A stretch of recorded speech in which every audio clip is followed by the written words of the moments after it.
Good morning. I'm Ward 1 Councilmember Brianna Joe, Chair of the Committee on Public Works and Operations. We're in room 412 of the John A. Wilson Building, and the time is 11:16 a.m. This is a hybrid meeting being conducted over the Zoom video conferencing platform, and it's being broadcast on DC Cable and streaming on the DC Council website and the Committee on Public Works and Operations YouTube page. Today's the committee's first performance oversight hearing for the Alcoholic Beverage and Cannabis Administration, or ABCA. The agency was placed under the purview of Public Works and Operations after the departure of Councilmember McDuffie. I want to thank former Councilmember McDuffie and current Councilmember Donnie Crawford for their advice and assistance in preparing us for today's hearing. This hearing will be a process of getting up to speed on ABCA and determining what the committee's area of oversight focus should be for the remainder of this council period. To that end, I'm glad we have a strong public witness list of industry experts and many advisory neighborhood commissioners today. In some ways, oversight of ABCA is a full circle moment for me. Prior to my time on council, I served as the U Street area ANC 1B chair. And I think there are very few jobs in DC government outside of ABCA itself that you get as well acquainted with alcohol licensing as spending time on ANC 1B in particular. I want to thank Director Musali and his team for their flexibility and patience during this committee transition period. He has been a consistently helpful partner to my office in the past, and I am looking forward to working more closely together. This hearing is starting a little late in my terms. I normally start on time, but we did let the witnesses know that the mayor council breakfast is running now concurrently with this. So some witnesses may not be here yet because we told them we might be running a little late. So rather than going by the list we circulated, I'm going to go by who's here so we can keep the hearing moving. And instead of starting with in-person witnesses, we are going to start with those who are in the Zoom at this very moment. When it's your turn, I will call your name and you will need to accept the invitation to the panel to have access to your camera and microphone. If I call your name and you are here in person, please just go ahead and seat yourself at the witness table. Public witnesses will have 3 minutes, and those representing an organization will have 5. Anyone who has technical difficulties, please email us publicworks@dccouncil.gov, and we will work to assist you. Okay. Our first panel includes Commissioner Joe Bishop Henchman, ANC 5F.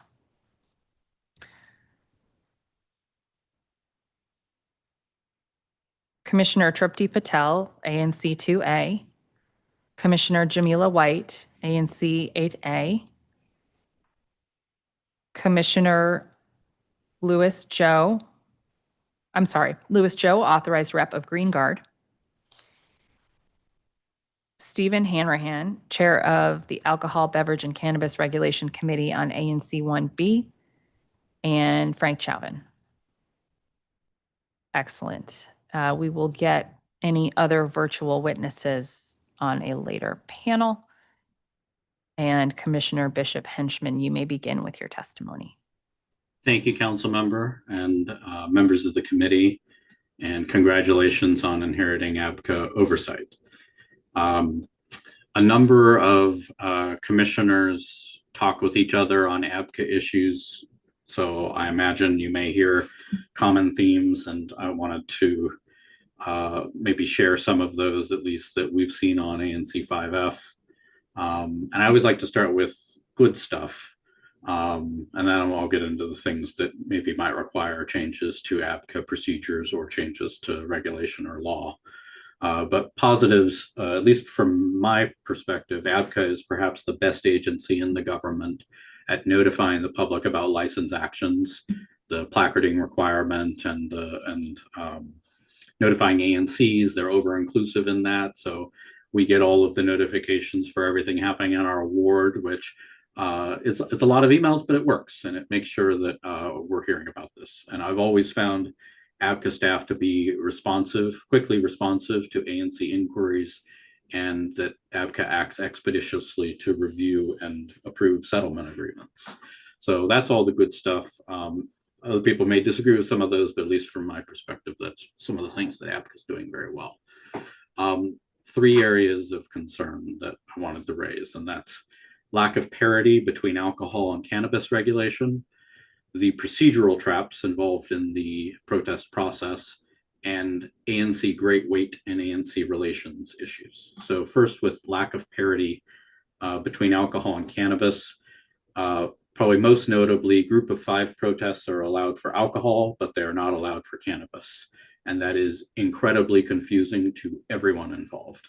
I mean, it's gotten as far as people have tried to file protests and then suddenly realized that it's actually not allowed under the law. Cannabis license, unlike alcohol licenses, can be granted when the applicant has not finalized their location. So that makes it very difficult to protest when you don't know where this location is going to be and what issues might arise from being in a specific location. Constituents are certainly frustrated that cannabis license, the grounds for protest are narrower than they are for alcohol licenses, which is probably counterintuitive. One might expect that the grounds for alcohol to be narrower than cannabis, but it's the other way around. And ABCA has recently taken the position that even some of the grounds listed in law can't be protested for cannabis, even if they're listed in the law for that. And I don't think that's what the council intended, but that's certainly what's happening. And all of the tried and true practices and procedures we have for alcohol, density controls, enforceable operating conditions, proactive oversight, they're not being done for cannabis. So for instance, in ANC 5F, a new cannabis license holder was arrested for cocaine distribution. And we flagged that for ABCA and said, you should take action against the license holder because that's a violation of the conditions for holding a license. And is there anything you need us to do to help you initiate that? And they were told there's no procedure for it. And the guy still has a license. So second item is procedural traps. ABCA does very little to explain settlement agreement and protest practices to applicants. Some applicants hire lawyers who know this very well and help them navigate it. But if you don't do that, it can become confusing very quickly. And one big change that ABCA could do that I think everyone would applaud is if you allow ANCs to provide great weight input without having to protest.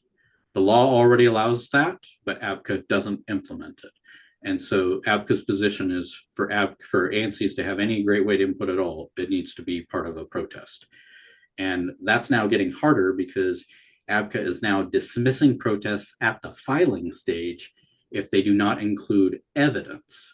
So, I'm a lawyer and, you can file a complaint. You don't need to attach all your evidence in the complaint. That comes into later motions, but that's not how ABCA is treating this now. They want all the initial evidence in the protest filing and the testimony and all that. And if not, they're going to dismiss it. And that's a big deterrent to filing protests and having any input from the community at all. Protesting requires a roll call, a status hearing, mediation, and then contested hearing. Even ABCA gets these things confused with each other, and certainly applicants and ANCs get these things confused with each other. We've gotten the wrong calendar for the wrong thing, the wrong calendar invite for the wrong thing. We had a protest dismissed. We managed to get it reinstated because ABCA sent us the wrong calendar for the wrong part of this process.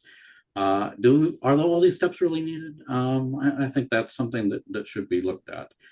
And then most problematically for us, we had a case where the ANC protested and a group of 5 protested on an alcohol license. And on the day of the hearing, the ABCA board decided, well, we're only going to hear one of the protests. We're not going to hear both protests. So you two decide right now which one of you is going to proceed. That's contrary to law. It's probably reversible error if one of us had decided to appeal it. Certainly not how zoning or anything else works.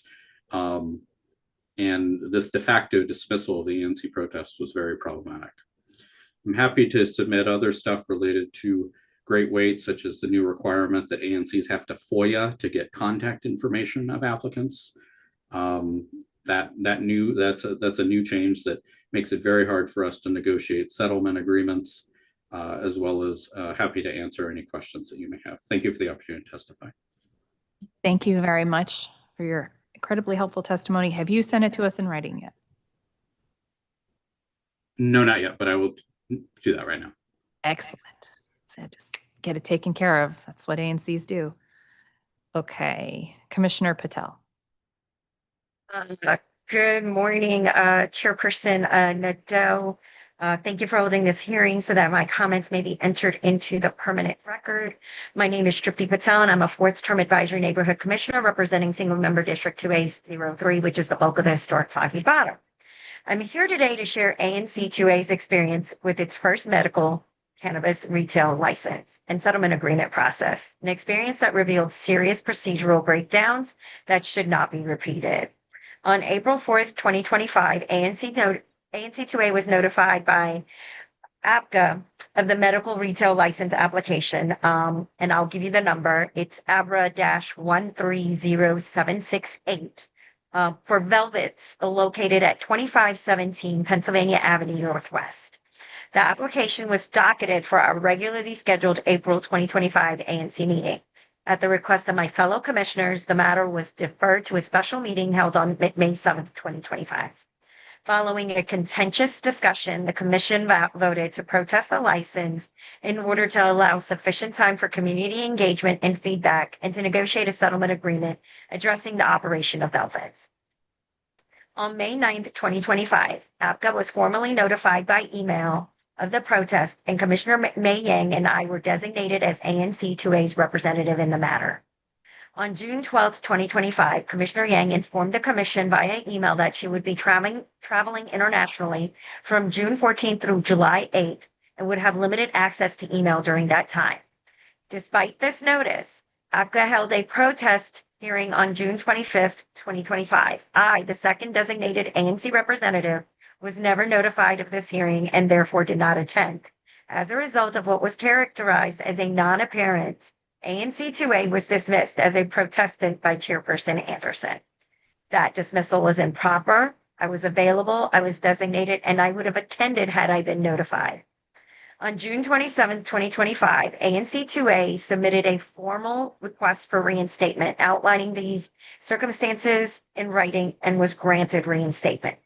I'm compelled to testify today because I have since learned that this experience was not an isolated incident or an administrative anomaly. Similar procedural failures have affected other ANC commissions. This situation should not have occurred, and it created unnecessary friction, confusion, and conflict around an already contentious issue for our community and commission. I would like to conclude with several recommendations that ABCA should adopt to prevent this from happening again. First, all designated ANC representatives must be notified of hearings and proceedings. Second, ABCA should confirm in advance which representative will be in attendance. Third, the dismissal of ANC protestants without a full review of relevant communications and context should be deeply concerning and must be addressed immediately. Thank you for the opportunity to place experience on the record. I'm happy to answer any questions. And I know I probably have a little bit extra time, and I do want to state that I do attach myself to the comments that my colleague, Commissioner Bishop Henchman, did mention. I find with the cannabis protesting requirements, a lot of it is changing much quicker than ANC commissioners and commissions are being informed and notified. When ANC 2A protested Velvet's license, we protested on the grounds of peace, order, and quiet. That had changed in the 6 months that I've seen every single cannabis settlement agreement procedure. So even when we had initially filed our protest, it was filed on improper grounds, but I didn't know that. But the council on both sides did, but no one told me. And it just makes it an incredibly frustrating process because ANCs want to do their due diligence in making sure the community's protected, their voice is heard in the process. And we want to be given a chance to be like fair, ethical brokers to all parties involved. And, to have accusations lobbed back and forth from community members, commissioners, saying that, there was a lot of nefarious activity from ANC colleagues, myself mainly, and counsel involving who represented the proprietor of Velvet and the owner, it just left a really bad taste in my mouth. And a lot of other ANCs in the city were following what was happening in ANC 2A because a lot of ANC commissions are starting to get this on their dockets now.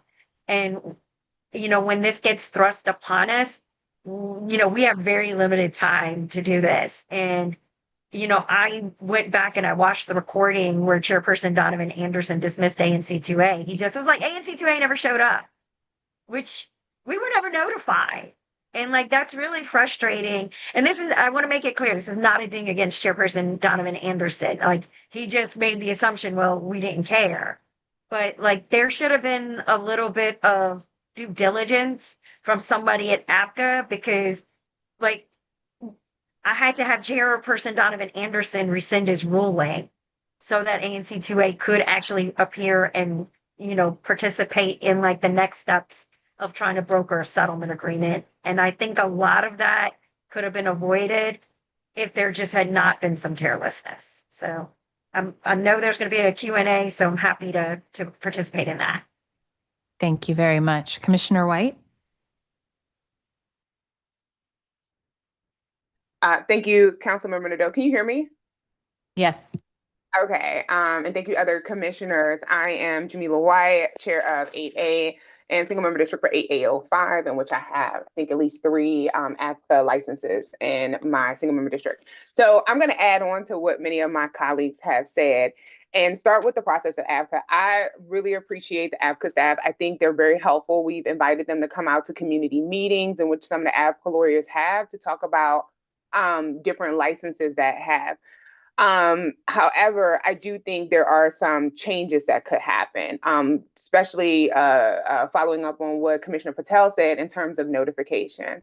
I've been on that end where all commissioners who were represented were not notified. And luckily, if there wasn't a group of 5, we wouldn't have known that there was a status hearing that's happening and would have missed it and would have been thrown out. We had a case my first term as a commissioner where we had a status hearing and we didn't get notified.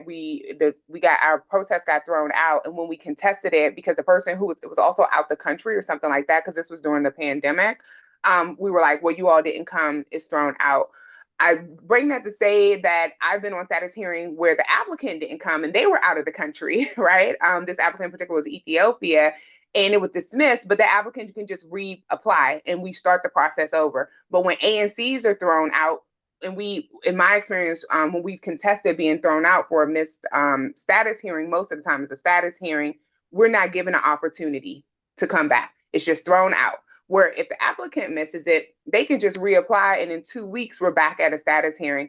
And I just don't understand how they're always just allowed to just reapply or resubmit. But if something happens with the ANC and we can't make it for whatever reasons, extenuating circumstances, emergency, we're not given that same opportunity. And it's given that same opportunity. And I'm just going to say, it seems like every time we go against ABCA, we are set up to fail. It seems like the ABCA board, and I know it's not the agency, but the board is just always in the favor of the applicant. Whenever we go to negotiations, right, because we submit a protest, we go to status hearing, and then we have to do mediation. Mediation is always to push us towards a settlement agreement. And we're sitting in these mediations for hours and hours, and I've been called lots of names during some of these mediations. Like Commissioner Patel is like, oh, this commissioner is trying to do something nefarious and stop, businesses from coming into the community, and it's just not listened to. And so we go through mediation and we're there for hours, and it's like, we don't want this business. We have an over concentration of liquor stores, and we don't want this business. And it's like, well, you just need to mediate, because that's not what ABCA's here to do. People are allowed to get this license, and you need to figure out if you don't want them selling between these hours and this hours and this hours. And it's like we're completely being disregarded in terms of what the concerns are. The second thing is, I don't know any commission that I can think of, at least in my ward, that has won a protest, right? I do appreciate the OANC offering funds, because we actually hired a lawyer, right? Like the Commissioner Bishop said, we hired a lawyer to help us with the 2 new applications that we're having, because we always lose. And 2 years ago, I was at an ABCA hearing, right, where we couldn't mediate. We went all the way to the hearing, and one of the ABCA board members praised the applicant even before I testified. He said how the applicant does such good work in the community. They're always there for the community, and they're such a good community partner. And I asked this ABCA board committee member, I said, do you live in Ward 8? No, I don't live in Ward 8. When is the last time you've been to Ward 8? Well, I know they give out turkeys. Exactly. So because they give out turkeys on Thanksgiving, that means that they're such a good partner. And I said, They have bulletproof glass. People who are welcoming in bulletproof and community partners, they don't have bulletproof glass to protect themselves from the community. They don't interact. Have you been inside the actual store? It's a clear separation. And so when we're going to the ABCA board, and I know this is about the agency, it seems like the decision is already made. And one of the reason we hired a lawyer is because we were told, like through the grapevine, for one of the applications that ABCA already guaranteed they're getting a license. That no matter ABCA board, no matter what the ANC does, and it's constantly, and so it's discouraging because you don't feel like going through all the process just to get told it's denied, but you're spending hours and hours of your time during the middle of the day when a lot of commissioners work because we are unpaid, right? And we're dedicating this time just for it to be wasted, right? And then I want to go, I know I'm being a little bit long winded, but I want to go back to the cannabis. Like, even with the cannabis licenses, ANCs no longer have any kind of great weight in cannabis cultivation centers. And so while for the dispensaries, there may be some great weight, but we no longer have great weight in cultivation. So we can't even input into that at all because of the changes that ABCA made last November. And I say this because we have cultivation centers coming to AA. And so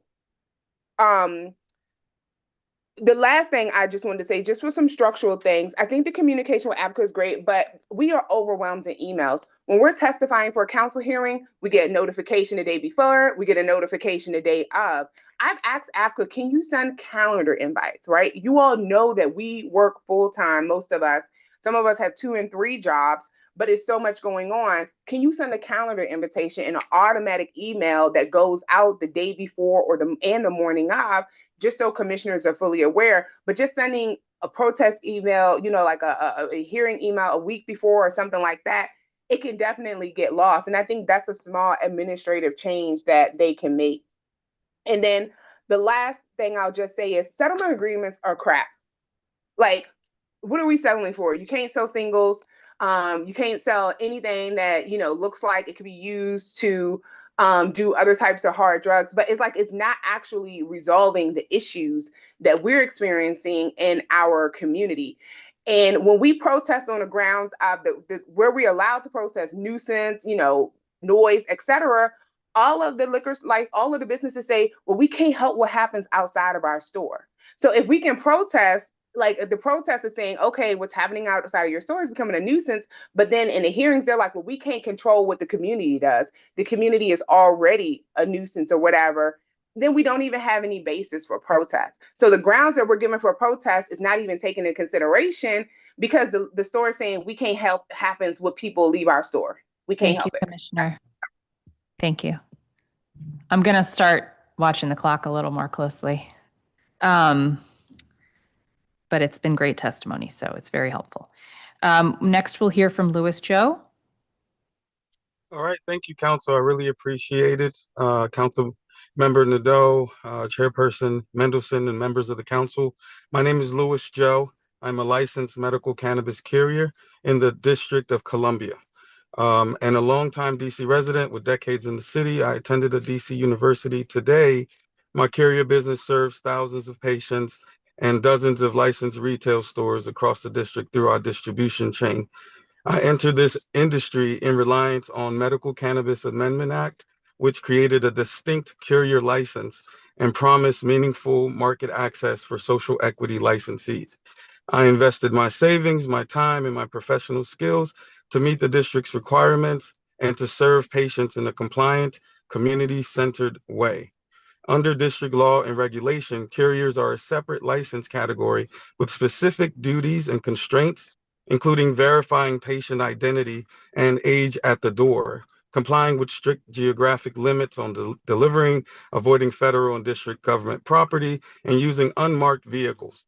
These rules reflect a policy judgment that last mile delivery and cannabis transport required special safeguards, and that independent carriers like myself can help advance both public safety and equity goals. In practice, however, large cultivators, manufacturers, and retailers, including vertically integrated operators, are increasingly transporting and delivering product themselves.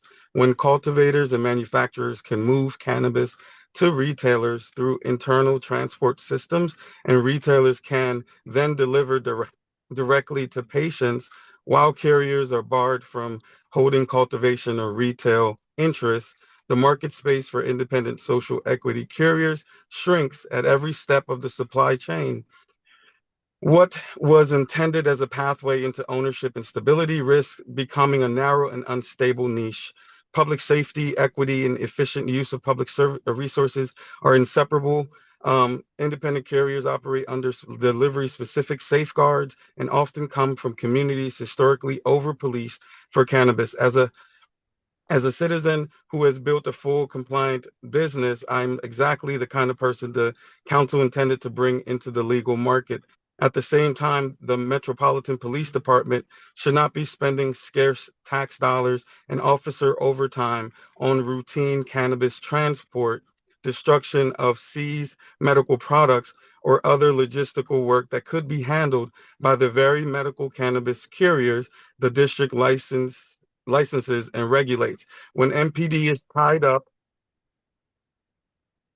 when MPD is tied up during this time using overtime dollars not spent on violent crime, traffic safety, or other core public safety aspects, we should be the first option for lawful transport and disposal of medical cannabis, not the last. If most product movement between cultivators, manufacturers, retailers, and ultimately to patients is internalized within vertically integrated businesses or pushed onto MPD for destruction and transport, oversight becomes less transparent. Concentration of power increases, and both the equity and fiscal goals attached to carrier tier are not fully realized. The district ends up underutilizing the one group of professionals specifically licensed to move medical cannabis and burdening law enforcement with work that should be civilian regulated and reimbursed. Accordingly, I respectfully request that the council take targeted steps to align implementation with its original equity and safety objectives. Affirm a meaningful role for carriers in cultivation and manufacturing related transport, and reduce unnecessary law enforcement spending by using medical cannabis carriers where appropriate. Um, yeah, that's about it. If you guys have any questions for me, thank you for the time and have a great day.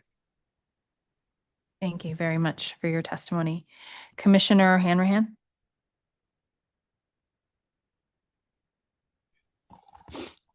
Good afternoon, everybody, or good morning still. Thanks for having me. Have a lot written down here, so hopefully get to all of it. Good morning, Chairperson Nadeau and members of the Committee on Public Works and Operations. My name is Stephen Hanrahan, and I am an advisory neighborhood commissioner for 1B, as well as the chair of our Alcohol, Beverage, and Cannabis Regulations Committee. I appreciate the opportunity to testify before you today in regard to the performance oversight for ABCA fiscal year 25.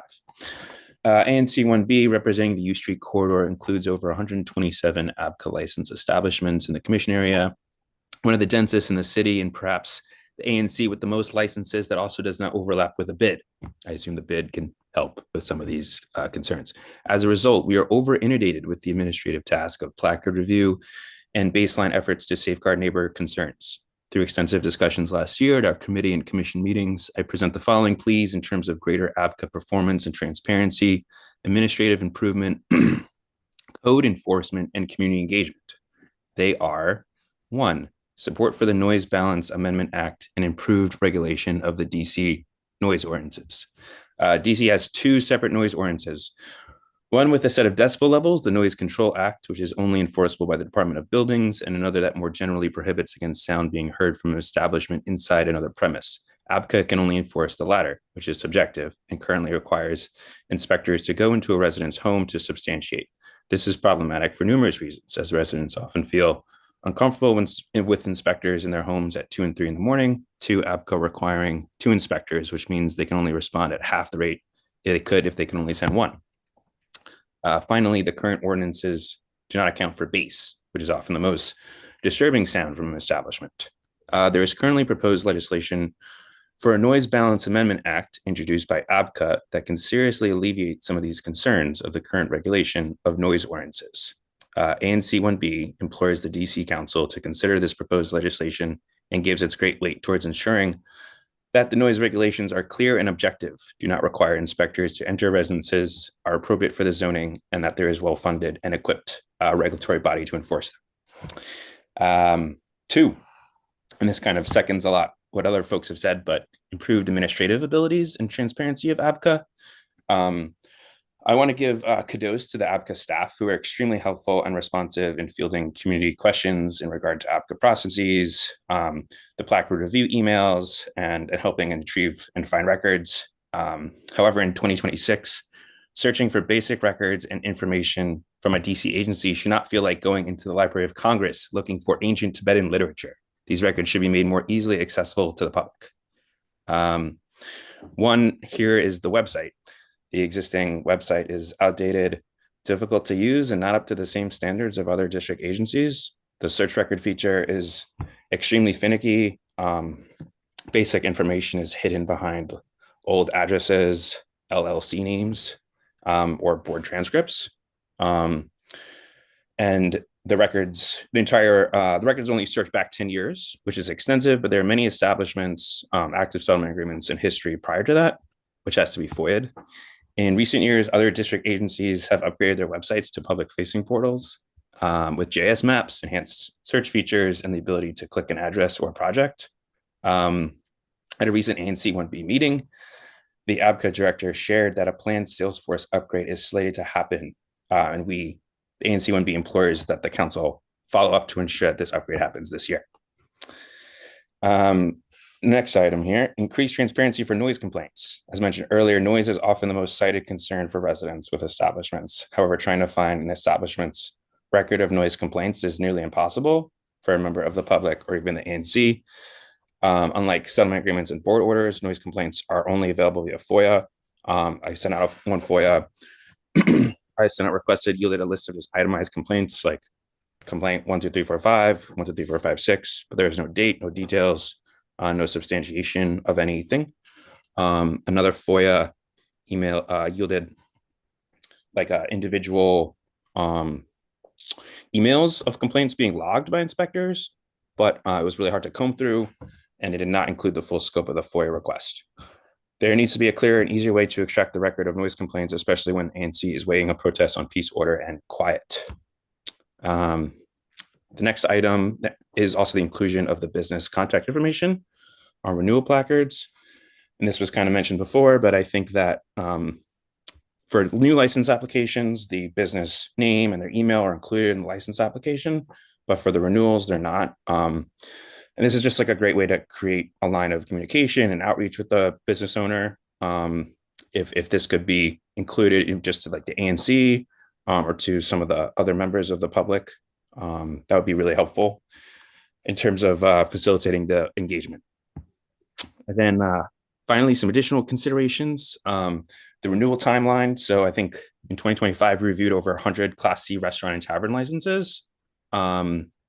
And we're kind of asking if perhaps considerations could be done to stagger those. I think they have to be reviewed every 3 years, but if perhaps 1 year could be restaurants, the next year could be taverns, the next one could be Class B licenses, that might be a little bit more easier and manageable for the ANC and for the community rather than the biggest two groups being in the same year. Also, because they have to be submitted by a certain day, if that period could be extended from 45 day to 60 day to allow for 2 ANC meetings to accompany for that would be also great as well.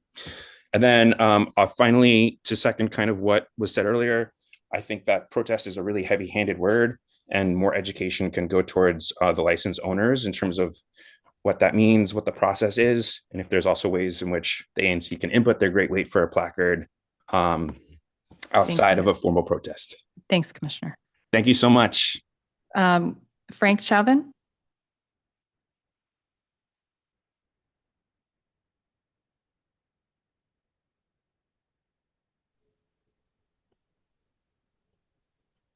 Yes, how are you? Good to see you. Let me know when I get, okay, let's see, thank you. Sorry, as I pull myself together, 1 sec. Here we are. Gosh darn it. All right.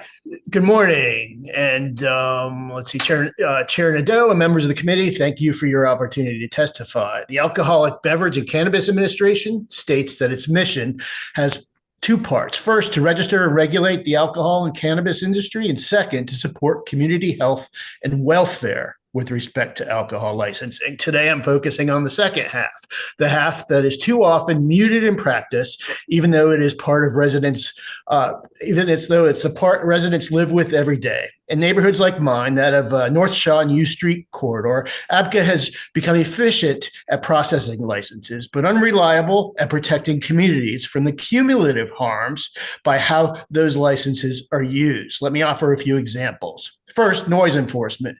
ABCA's noise protocols repeatedly fail residents. Complaints are treated as isolated incidents rather than patterns. Enforcement is slow, reactive, and easily gamed. Operators temporarily turn down the volume during inspections, only to raise it again once inspectors leave, and too often receiving nothing more than a warning. Compounding this failure, when DCRA was dismantled, the Noise Task Force was never reconstituted. There are also no meaningful regulatory requirements ensuring new establishments install proper sound mitigation and adopt sound mitigating protocols before opening.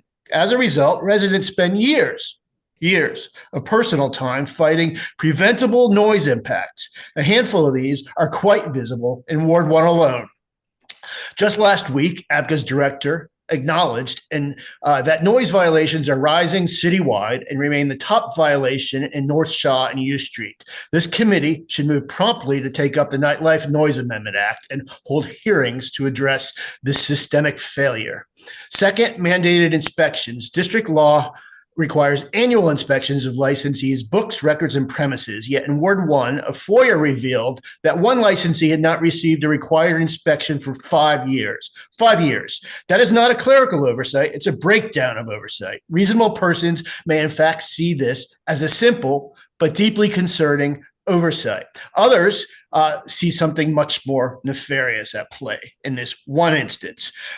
Third, occupancy and neighborhood protection. Alcohol licensees are routinely permitted to operate immediately adjacent to residential homes. Patrons queue, congregate, and loiter late into the night, producing persistent noise and health impacts for families trying to sleep. While ABCA has authority to review occupancy, there's no meaningful history of ABCA paying attention to community and modifying occupancy limits to reduce these deep community harms. Fourth, licensing safekeeping. Safekeeping was intended to be temporary and closely monitored. In practice, it has become a regulatory black hole. Licenses sit dormant for years with no oversight and no demonstration of forwarded progress as required by law. When activated, they return with little regard for changed neighborhood conditions or prior violations. That is regulatory amnesia and not protection, community protection. Fifth, license transfers and sales. Transfers, restructurings, and new LLCs allow operators to shed enforcement histories and restart the clock. Communities see the same actors return under new paper identities, and ABCA allows the fiction to persist. Sixth, penalties. Even when violations are found, penalties are often weak, delayed, and treated as a cost of doing business. For high revenue operators, fines are not deterrents, they are line items. Community harm continues because the enforcement calculus never changes. Next, community labor. Sorry, Mr. Trevin, that's the end of your time. Do we have your written testimony? Yes, you do. Can I have a 30-second grace period? You're a minute over. Thank you very much. Yeah. I appreciate it, and I gave everyone a minute grace period today, so. Thanks so much. Thank you. Okay, so just some questions for this panel. Commissioner Bishop Henchman, you mentioned there's confusion about the difference between the requirements and protest process for alcohol and cannabis, particularly for the public. What information does ABCA provide on their website or other formats to walk the public through these processes? Is it easy to understand and access? I think it's all there. As with any website, it could always be easier or done differently or done more proactively. I think one of the other commissioners rightly pointed out that the criteria has changed in the past couple of years, some of that through council action, some of that through ABCA interpretation of the statutes. I'm going to have to, I don't recall the last time ABCA did a training for ANCs. It may not have been this term. They do provide them in the past. But, and probably a big sticking point is just that word protest, and what it means to ANCs is very different to what it means to applicants and to the community. And that could be a big issue. That's a big issue in all protests, but especially in cannabis, where the community is like, you need to protest this establishment, but our ability to do that is actually very limited. And then when an applicant we're trying to work with and we're saying we're going to protest you, that unfortunately not often, but sometimes creates an adversarial posture that's not really intended. How has ABCA notified the public about changes? I'm not sure on that one.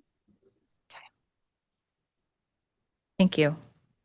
Commissioner Patel, what type of information or evidence do ANCs include when submitting a protest? Does ABCA have information that could be used to have the hearing, even if the ANC, I'm sorry, I should say, does the ABC board have information that could be used to have the hearing even if the ANC isn't able to or does not attend? So I'm glad you asked that question. That's a really interesting question. So in my particular case, I think what caused a lot of public uproar, even amongst ANC colleagues, is there is a daycare center that's not too far.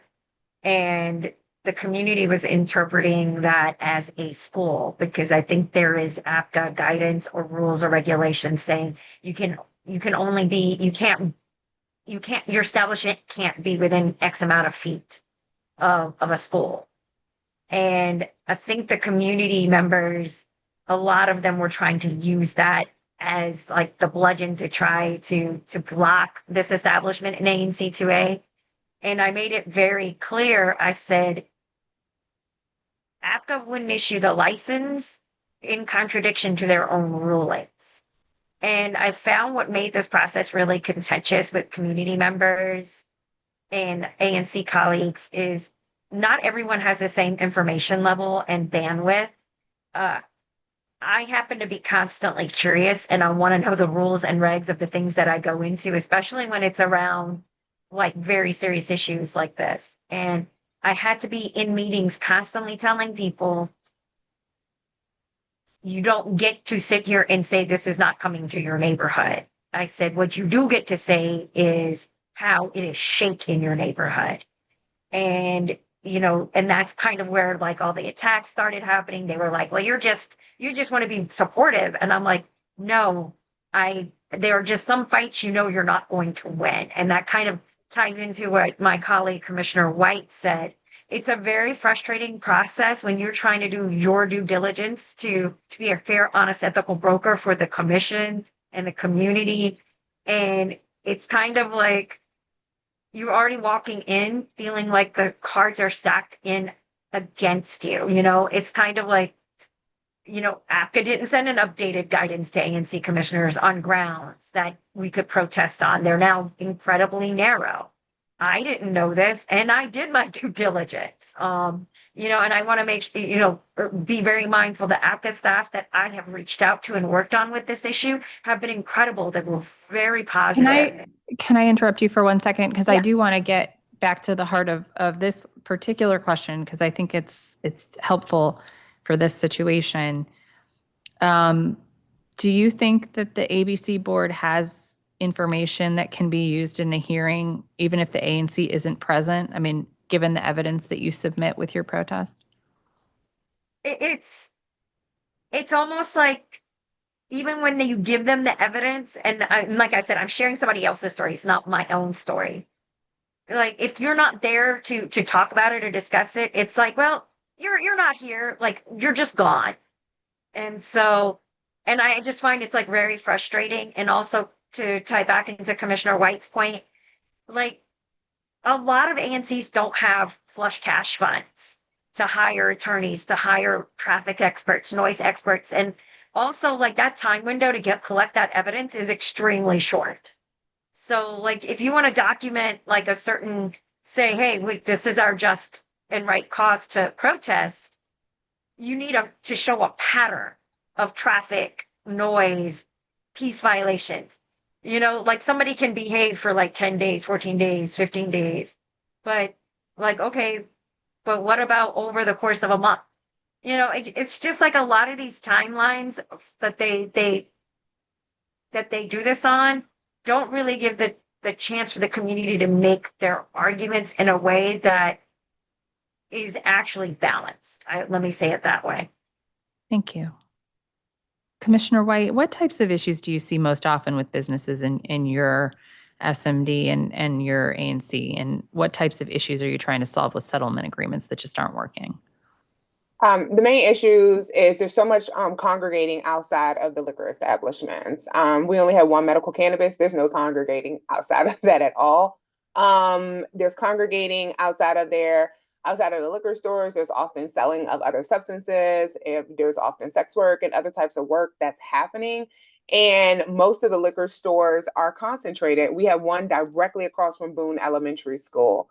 And we have actually one across from Boone and one at the other corner, but they count, ABCA is not counting from when the school like fences in the playground area. They're counting from the school to the store. But right now we have young people who are afraid to walk to school. We have young girls who are being sexually harassed. It's a catcall. Let me not say sexual, like catcall by older men as they're trying to go to school, because they have to go through these crowds of people hanging out outside of the liquor stores who are doing whatever that they're doing. And so we don't have safe passages for our students to go to school.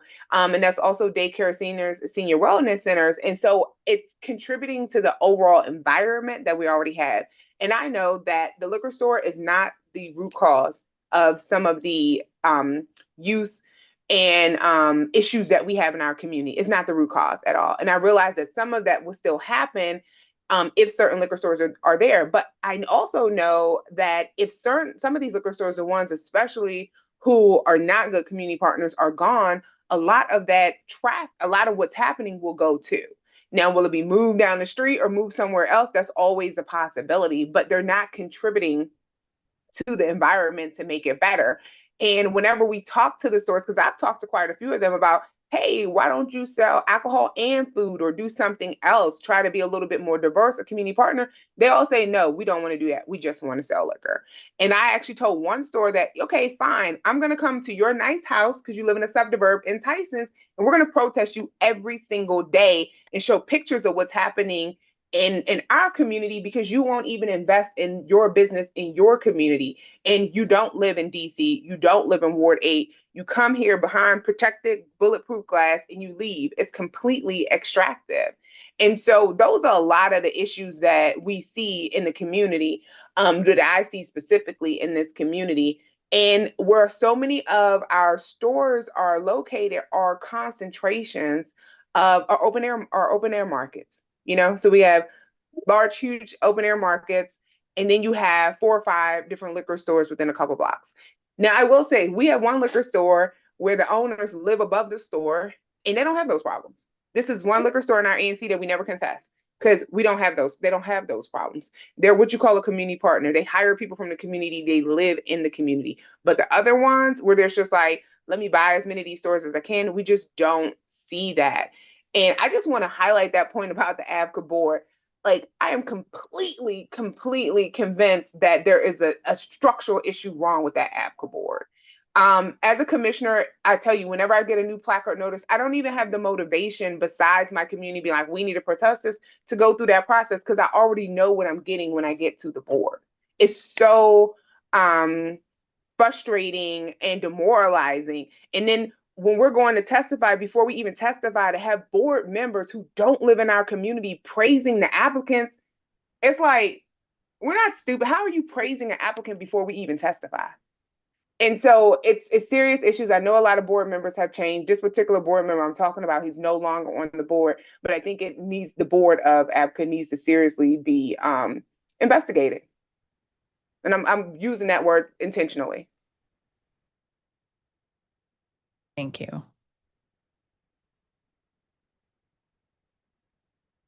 Commissioner Hanrahan, have you felt at any point that the ABC board lacks representation from anywhere close to ANC 1B or the U Street corridor?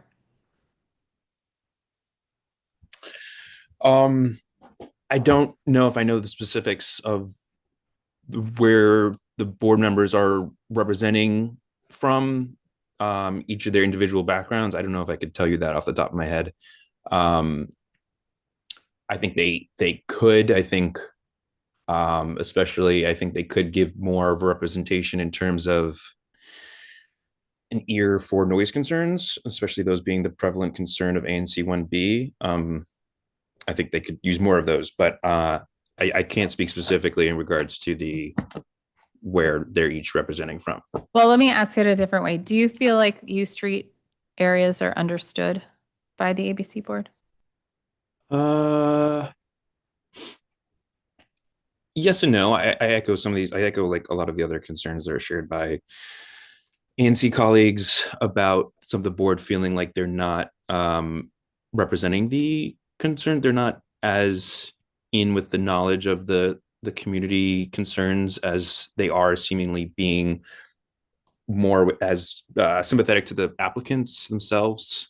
I think they don't share the knowledge of the kind of the sense of the other adverse impacts that go into some of these licensed establishments, like crime and public safety, that some of these things kind of are tied in together. I don't think that they have that same dearth of understanding as they could. Thank you. Thank you all very much for your testimony. Appreciate this panel. And we're going to move to our final panel, which will be a combination of folks in person and virtual. Okay.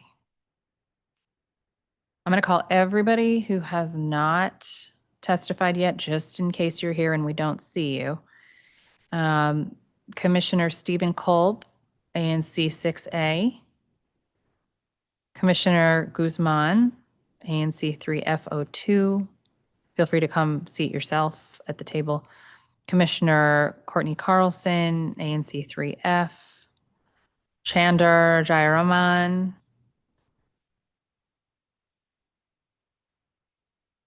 Commissioner Paula Edwards, ANC 4A. Carla M. Lewis, Commissioner Carla M. Lewis, ANC 5E. Commissioner Shanetia Nelson, ANC 7F. Commissioner Zachary Adams, ANC 2B08.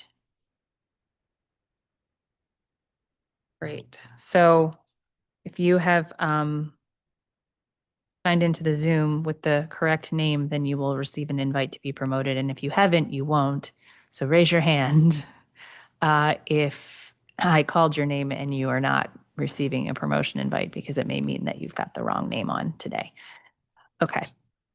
What's that? Is there anyone else who came to testify in person that I did not call? Okay.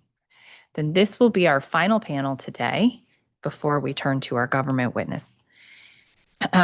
We're going to jump around a little bit and just go in the order I called for simplicity so that I don't get lost on my list. So we'll start with Commissioner Stephen Kolb. Thank you, Commissioner. Thank you, Chairperson Nadeau, for the opportunity to speak, members of the council. My name is Stephen Kolb. I am Commissioner for ANC 6A07 and Vice Chair of ANC 6A. Thank you for the opportunity today. Please note, many of the issues presented today were set forth in a resolution passed by ANC 6A in September 2025 and transmitted to members of the council. Also, today's testimony summarizes more extensive written testimony submitted. Our ANC believes that alcohol and cannabis have come to serve similar roles in our society. Both substances can impact not only the individual using the substance, but also their communities. Accordingly, we see no reason that the two substances should not be regulated congruently, especially as it regards mechanisms and grounds for community input, protection of neighbors' property, property values, and their peaceful enjoyment of their homes and businesses, and protection of the health and safety of individuals in areas proximate to these licensees' establishments, especially children and other physically or medically vulnerable individuals. The right to petition for moratoria. Specifically, we are asking that the laws and regulations be modified such that individuals and entities withstanding to protest the granting, expansion, renewal, or transfer of a liquor or cannabis license be made consistent for both types of licenses and conform to the provisions of Section 25-601. The board should consider the factors specified in 25-313 and 25-314 in determinations regarding both alcohol and cannabis licenses, and that the parties withstanding should be allowed to protest both cannabis and liquor licenses based on these considerations. Licensure should be prohibited based on proximity to children or other vulnerable populations, including but not limited to schools, recreation centers, daycare centers, public libraries, or similar facilities. We also suggest that hospitals, addiction recovery clinics, and other medical clinics should be added to the list of facilities which can form a protest basis and which are included in the appropriateness standards. Furthermore, we would ask that Section 25-314B5 be repealed and apply neither to liquor nor cannabis licensing, because we believe that children who use schools, preschools, libraries, etc., in commercial corridors deserve to be protected, as well as those whose facilities are located solely in residential. No. Finally, although the applications for new cannabis licenses are at least temporarily suspended, anomalies have resulted in some new license applications still before the board. Additionally, individuals who hold licenses without a location may still seek to open new establishments in our communities. Thus, the final locations and density of these facilities is still in flux. Accordingly, we request that the laws and regulations be modified to allow communities to apply for cannabis license moratoriums according to a methodology similar to the proceedings for alcohol license moratoriums, specifically at Section 25-352, procedures to request a moratorium. Excuse me. Waffles, please stop. Our dog. She needs attention. In addition, our written testimony enumerates what we believe to be technical and implementation errors with the licensure and notification procedures and the impacts on our communities.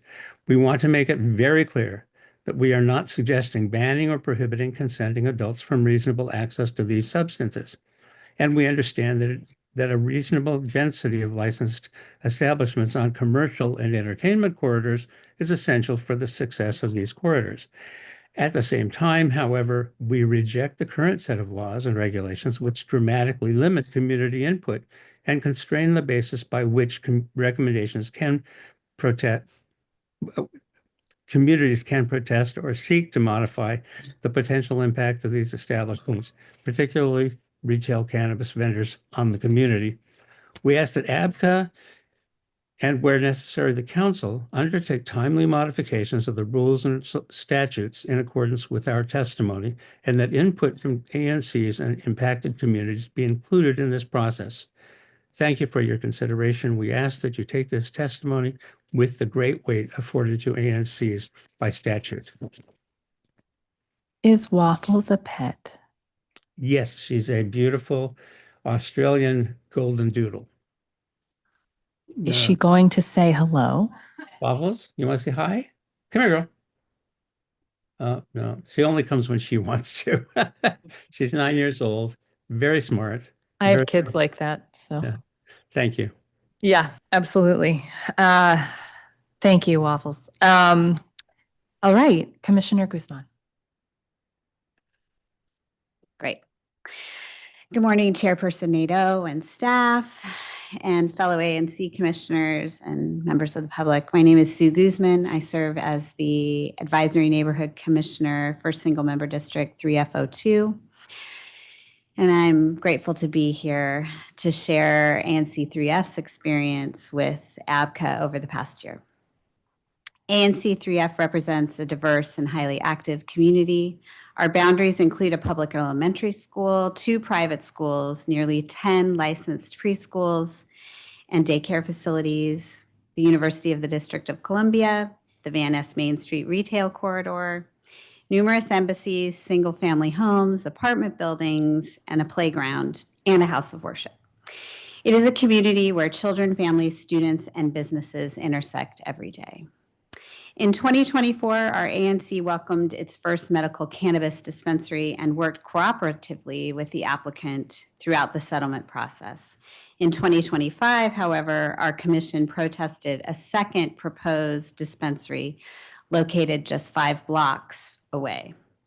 That protest exposed serious flaws in both ABCA's process and its governing code. First, ambiguity in protest eligibility is disenfranchising communities. ABCA is making precedent-setting determinations about who qualifies as an eligible protestant, often based on unclear statutory language and interpreted by staff without transparent standards. In our case, a key decision hinged on the meaning of directly across the street. That interpretation significantly limited protestant participation and was made without clear guidance or publicly articulated reasoning. Such ambiguity undermines trust and weakens community input. Second, proximity standards fail to reflect real-world child safety concerns. The proposed dispensary in ANC 3F was only a few feet outside of the daycare exemption boundary, less than 100 feet from a DDOT designated safe route to school crosswalk, next door to an ice cream shop, and adjacent to a bookstore that hosts frequent school field trips. Despite extensive protest hearing testimony, none of these contextual factors appeared to meaningfully influence the board's analysis, and frequently was actually disregarded and disrespected. If safe routes to school and child-centered gathering spaces are not relevant in cannabis licensing decisions, the council should clarify that. If they are relevant, ABCA must meaningfully incorporate them into its review. Third, the protest process is prohibitively burdensome. Successfully navigating a cannabis protest requires legal representation. Many ANCs do not have attorneys among their commissioners and must hire counsel at significant expense. While technical assistance fund grants are available through the office of the ANC, they are capped and limited. The result is that public dollars are used for one arm of the government to challenge another. At the same time, commissioners, who are unpaid volunteers, our commissioners actually devoted more than 200 hours to our 2025 protest. That level of burden is not sustainable and discourages civic participation. Fourth, the reliability of ABCA's investigative reporting must improve. In our case, the board's ruling relied heavily on an inspector's report that contained factual errors, including misidentified schools, incorrect attributions of public comments, and student pedestrian traffic observations conducted in early August when school was not even in session. Decisions of this magnitude must rest on accurate and professionally prepared reports. When they do not, public confidence suffers. Finally, I was disappointed to read Director Musali's testimony for this hearing outlining ABCA's 2026 initiatives, none of which specifically address cannabis oversight. Given the rapid expansion of medical cannabis licensing and the concerns raised by ANCs across the district, focused reform in this area is both necessary and overdue. ABCA plays an important regulatory role. However, the recent experience of ANC 3F demonstrates that improvements in transparency, process clarity, investigative rigor, and community engagement are urgently needed. Thanks for your consideration. I'm happy to answer any questions. Thank you very much. Commissioner Carlson. Look at her timing. You know, Ro? Yep. It's a good day to be an ANC commissioner when it's frustrating to see the group of people assembled. It's pretty remarkable. My name is Courtney Carlson. I'm the chair of ANC 3F, a colleague of Commissioner Guzman. We're a neighborhood with several commercial blocks of restaurants with liquor licenses and where 2 medical cannabis businesses have now been licensed. Mr. Green, we supported by a vote of 4 in favor and 2 opposed. I voted in favor. Canna Art, a business in my SMD, the community roundly opposed, and the ANC unanimously voted to protest. As you all know, an ANC commissioner is the city's eyes and ears in the community. Countless times during the snowstorm, I contacted DPW, DDOT, and neighbors to help the agency understand what citizens were experiencing and vice versa, reminding angry emailers that the agency was doing their best under difficult circumstances. We are your partners. I entered into the medical cannabis licensing process with ABCA with that same energy. I called ABCA to educate myself on the legal framework of medical cannabis. When I knew Mr. Green was requesting a license to open the community, I foresaw community pushback and invited ABCA to present at our meeting to explain how DC would regulate these businesses. I was impressed with seed to sale and spoke to many of my neighbors about why opening Mr. Green was the right path to give citizens of DC safe, regulated cannabis. But my testimony today will focus primarily on ANC 3F's protest of Canna Art, a process which began for the ANC in May of 2024 when neighbors reported a business with a certificate of occupancy solely to operate as an art gallery, but a suspicious name with cannabis in the title was also selling cannabis. This process lasted until just 2 weeks ago when the protest decision was released. This has consumed hundreds of hours of our commission's volunteer time. Personally, I was flying blind, overwhelmed, stymied by professionals I thought were my partners, and out-lawyered. I'm going to get a little in the weeds, but I know from other commissioners my experience is not unique, and I want to start with the basics because the devil is in the details.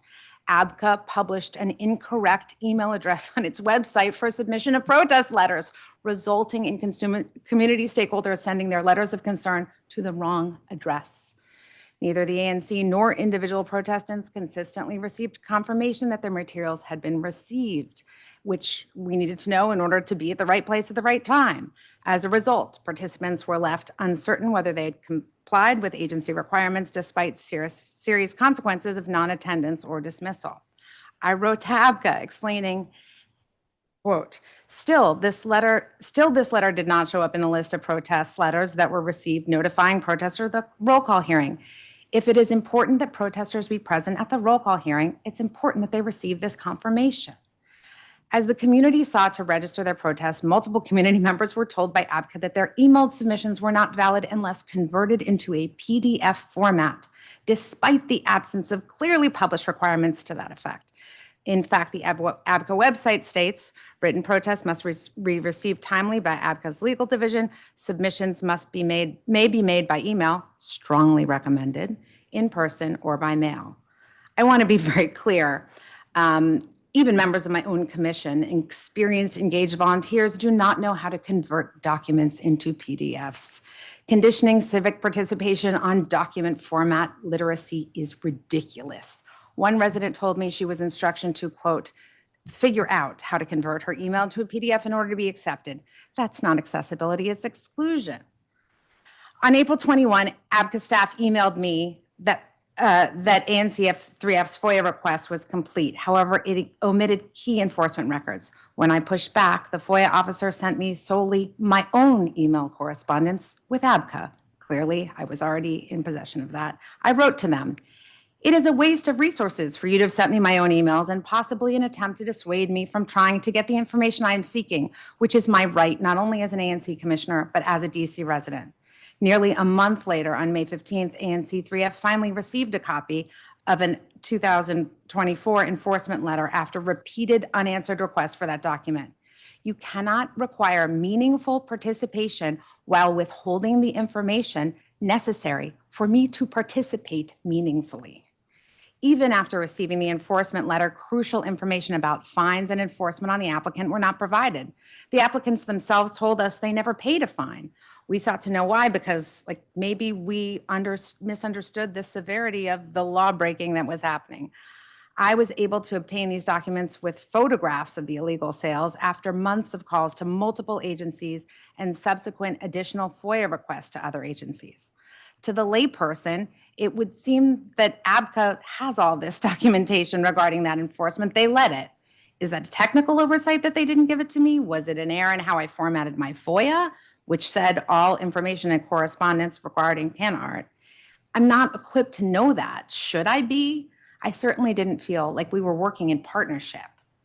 ABCA's practices place a burden on volunteer ANC commissioners and residents to identify violations, interpret complex regulations, and effectively act as investigators or legal advocates, roles for which we are neither trained nor resourced.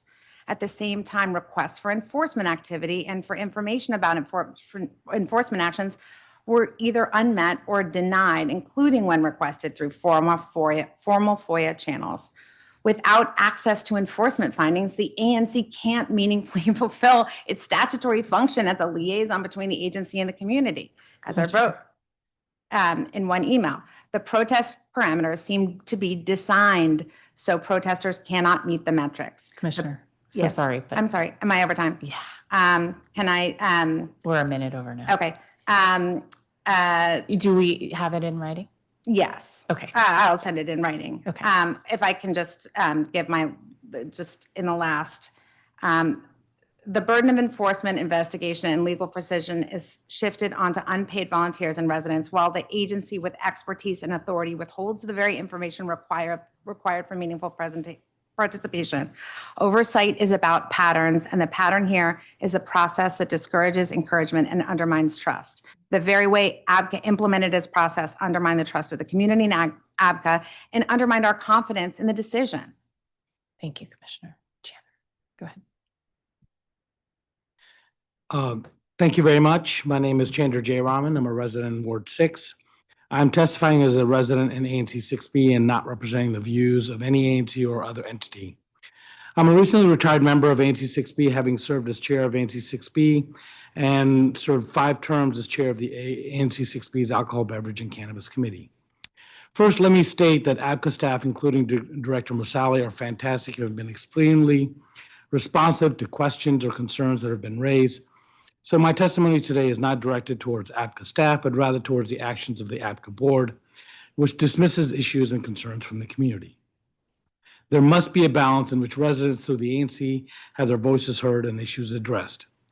Today, I'm splitting my testimony today between alcohol licenses and cannabis licenses. First, regarding alcohol licenses. The regulations state that there's an appropriateness standard that must be met. The burden of proof by regulation is on the applicant to prove that they are appropriate for the area where the license is to be issued. The ABCA board regularly flips such that an establishment is deemed appropriate prior to noticing the ANC to seek their review input. The board regularly places the onus on ANCs to prove that an establishment is not appropriate, which is contrary to regulations. Let's quickly look at how that happens. The only option that ANCs really have to object to an application is to submit an official letter of protest to the board. There are 3 reasons provided by regulation to protest an application, but the one that is often cited because it's the broadest category is the impact on peace, order, and quiet, including noise and litter provisions. Often, ANCs use a protest process to gain additional time to negotiate a settlement agreement with an applicant to address neighborhood concerns. If negotiations are not successful, then the ANC moves forward with a protest hearing. 1 week prior to the hearing, ANCs are required to submit a protest information form, called a PIF, and any evidence that they intend to present. However, the board has regularly ruled that if a specific issue or argument is listed on the PIF, but not specifically stated in the original protest letter, then it is inadmissible to be raised at the hearing. I believe that this practice undercuts Section 1309.10, which grants ANCs the right to receive great weight for their opinions and any submissions that they wish to present to the ABC board. The board should consider any and all evidence presented by commissions in determining whether an application is appropriate or not, rather than working against the ANC and the residents they represent. Let me switch to cannabis regulations with the time remaining. ABCA has not published on its website one comprehensive set of cannabis regulations, so it's nearly impossible to figure out what the rules are.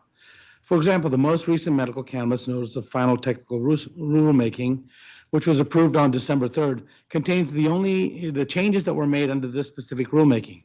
Anyone who wants to know what the actual rules are must start at the original rulemaking, July 19, 2023, and follow the changes that have been made since then, and literally strike out and replace the sections in the changes. I've asked the board multiple times to publish the most current set of regulations and incorporate all the changes that have occurred over the past 2+ years, but this still remains elusive. I would ask the agency to publish at least an annual basis, a complete set of cannabis regulations, rather than just the changes that the previous version or original version of the rulemaking. The board is also approving cannabis applications which are located next to or very close to childcare centers because, according to the board, the DC Council did not explicitly state that cannabis retailers cannot be within 400 feet of the Child Development Center, but did specify such a limit to public and public charter schools. Reviewing the discussions around the emergency legislation, it is clear that the council intended to dissuade cannabis applicants from choosing locations near pre-existing child development centers, but left it to the agency to create the regulations that would carry out the intent of the legislation. That has not happened, and neither the public nor agencies have any leverage to protest applications and prevent them from opening in such close proximity to very young children. I thank you for listening to my testimony today, and I would be pleased to answer any questions the committee members may have. Thank you very much. Commissioner Lewis.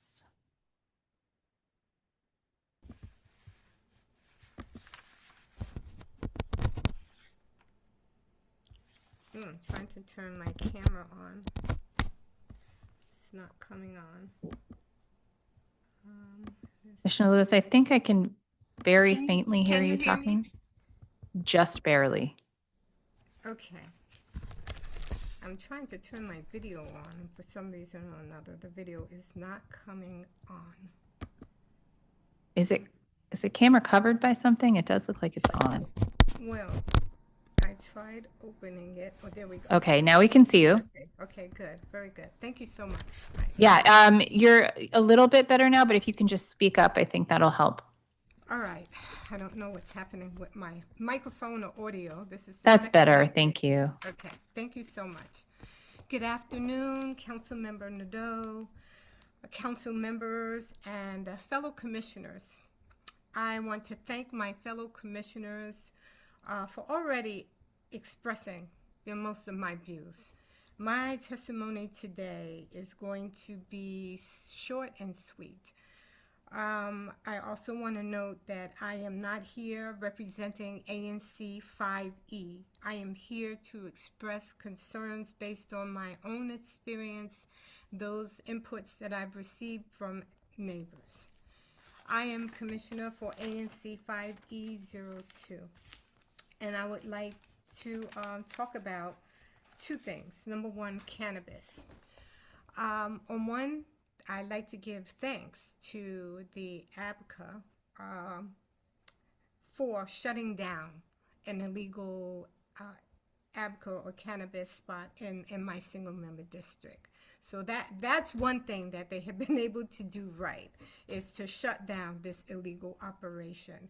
The residents and myself were very worried that we were going to have, because after they had this illegal operation, they applied for a license. And we were very afraid that this particular establishment was going to get a license, but thank goodness they did not, right? So that's just one thing. So I want to give thanks for that. That was the Lifted Lounge and the House of Hip Hop, I believe, in the 400 block of Rhode Island Avenue Northwest.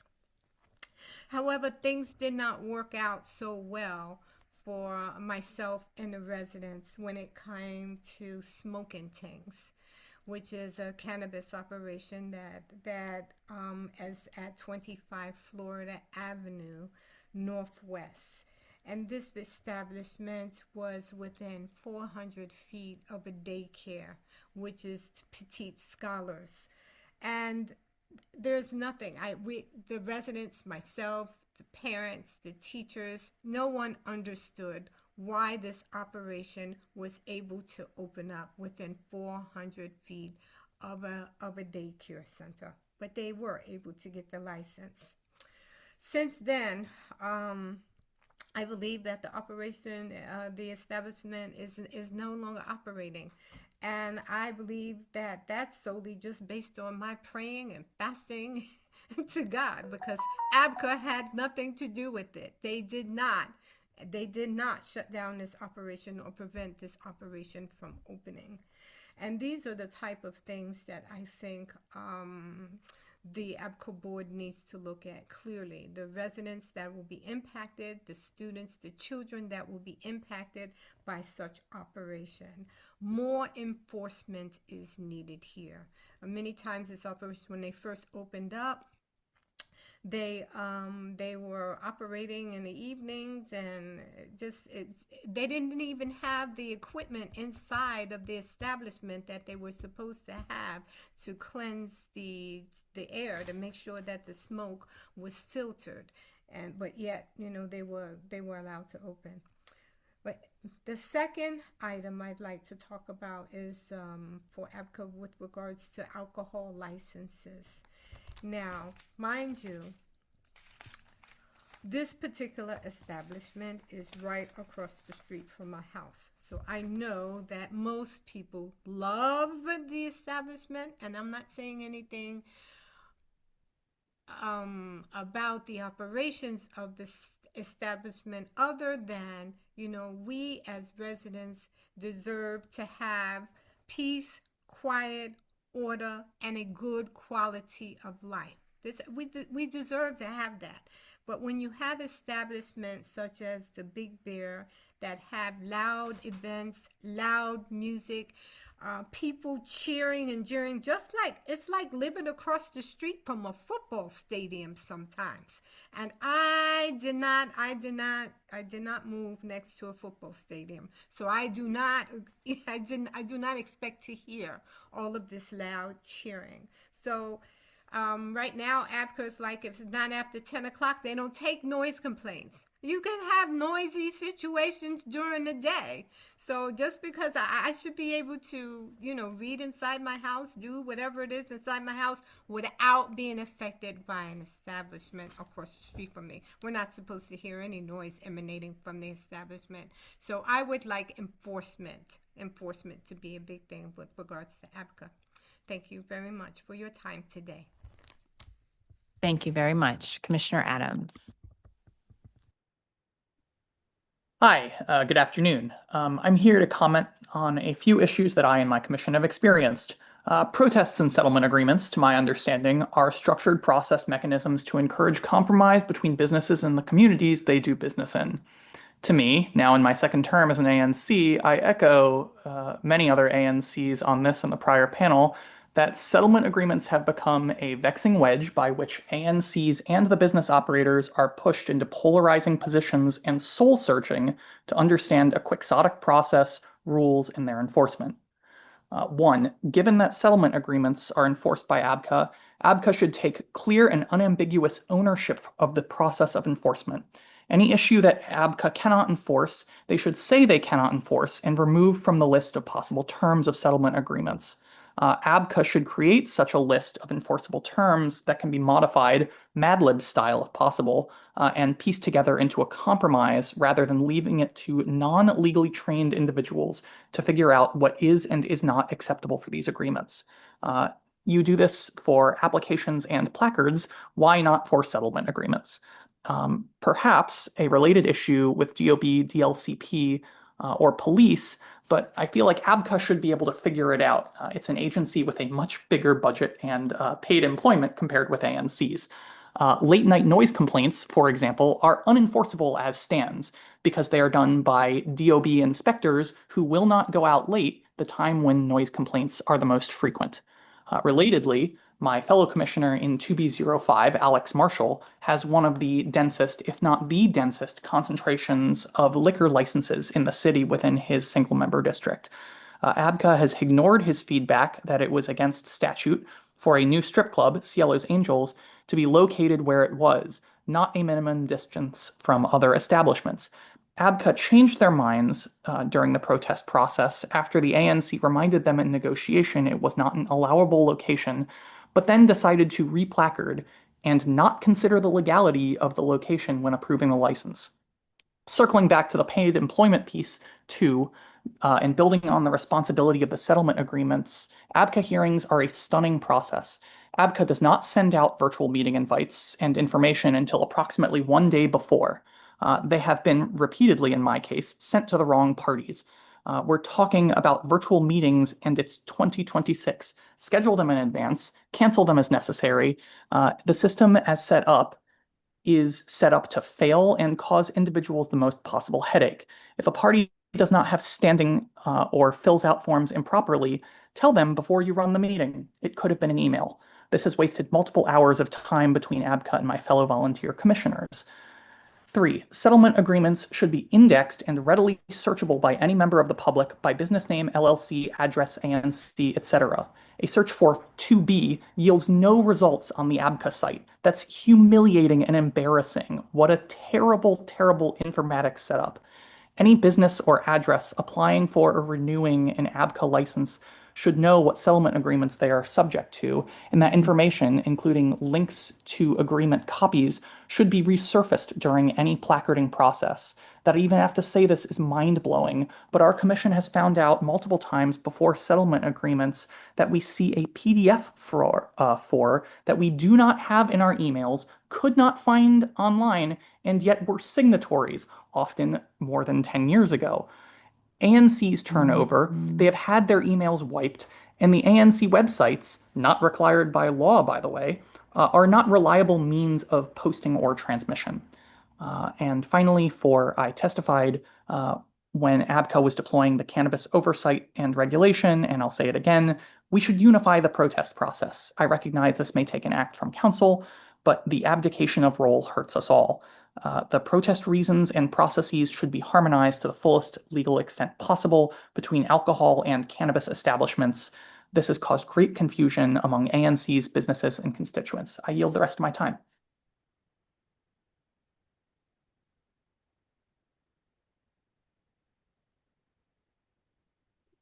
Thank you very much. Thank you all for your testimony.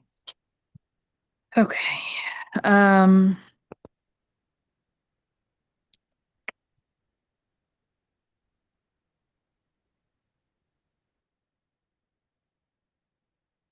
Oh, Commissioner Kolb, could you submit the ANC resolution to the record for this hearing? Thank you, Chair Nato. I have already done so. Okay, great. It could be in the record. Yeah, it's actually more lengthy than my oral testimony. Okay, that's your testimony? Is that the resolution you referenced? Well, the resolution was only part of the testimony. Okay, got it. Okay. Just want to make sure we have a copy of the resolution too. Thank you very much. Okay. All right.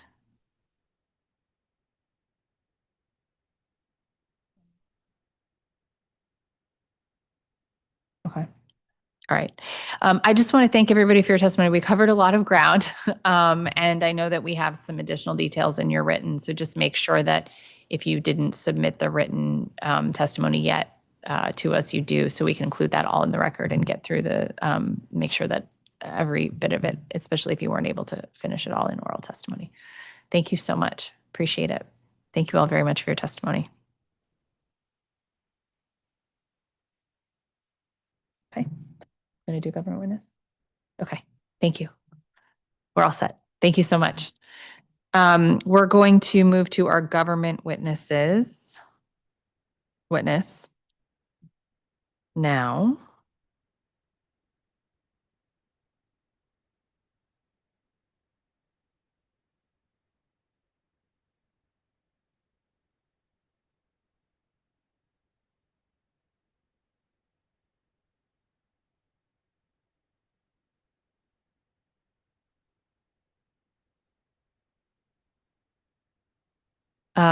Director Musali is joining us to offer government testimony. Director, do you swear or affirm under penalty of perjury the testimony you're about to give to the Committee on Public Works and Operations is the truth, the whole truth, and nothing but the truth?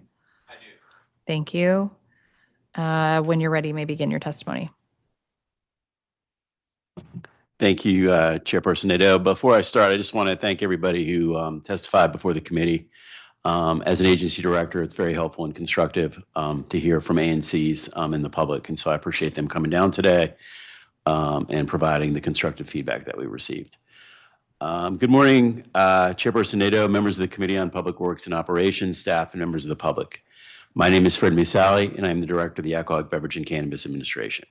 I appreciate the opportunity to appear before the committee today, and I look forward to working with you, Chairperson Nadeau, other committee members, and committee staff during Council Period 26. I am pleased to say that ABCA and the Alcoholic Beverage and Cannabis Board have made a meaningful difference over the past year as the district continues to expand its medical cannabis program, take enforcement action against unlicensed cannabis establishments, and also make improvements to the way that alcohol is regulated. As discussed below, the agency and the board are also focused on doing our part to improve public health and safety in FY26 and in future fiscal years. Today, I would like to share some of the board's recent rulemakings and initiatives in FY25 and thus far in FY26. I will then discuss ABCA's FY25 successes, focusing specifically on the agency's recent accomplishments in the area of 1, enforcement, 2, licensing, 3, community outreach, and 4, adjudication. The board, under the leadership of Chairperson Donovan Anderson, has continued to operate efficiently and effectively in carrying out the board's responsibilities. This is impressive as the board significantly increased its workload in FY25 and 26 to date as a result of the board regularly holding emergency meetings to summarily close and hold hearings in response to requests from unlicensed cannabis establishments. Additionally, the board continued to increase the number of protest hearings held and the number of settlement agreements reviewed regarding medical cannabis and alcohol retailer applications. Of note, the board received 101 alcohol and medical cannabis license application protests in FY25 compared to 80 received protests in FY24. Just as significant, the board added 3 new board members at the beginning of FY25 who have seamlessly transitioned and excelled in their new roles. The board, working collaboratively with the council and the mayor, has made numerous improvements to the district's medical cannabis program in FY25 and FY26 to date. This included the board issuing proposed and final rulemakings to 1, set guidelines for how medical cannabis facilities may post signage and advertise their businesses, 2, keep the registration card free for qualifying resident patients and caregivers, and 3, clarify what non-cannabis food and other products can be sold at a medical cannabis retailer. With regard to alcohol in FY26, the board issued proposed rules on January 28, 2026 to renew the existing Glover Park moratorium zone. The proposed rules would renew the Glover Park moratorium zone for a 3-year period, but allow for the issuance of 1 new tavern license. The proposed rules are in response to a written request from Advisory Neighborhood Commission 3B. The proposed rules are currently undergoing a 30-day public comment period and would be submitted to the council for a 90-day period of review prior to taking effect. In FY25, the board issued final rules in May 2025 that extended the Adams Morgan moratorium zone in Ward 1 for an additional 3 years. With regard to enforcement, ABCA is proud of the efforts and accomplishments of its enforcement division this past year, which has continued to work in the field enforcing various alcohol and cannabis and statutory and regulatory violations. ABCA's enforcement division conducted an impressive 16,155 regulatory inspections and investigations of alcohol establishments in FY25. This significantly exceeded the agency's FY25 goal of conducting at least 11,000 regulatory inspections and investigations of alcohol establishments.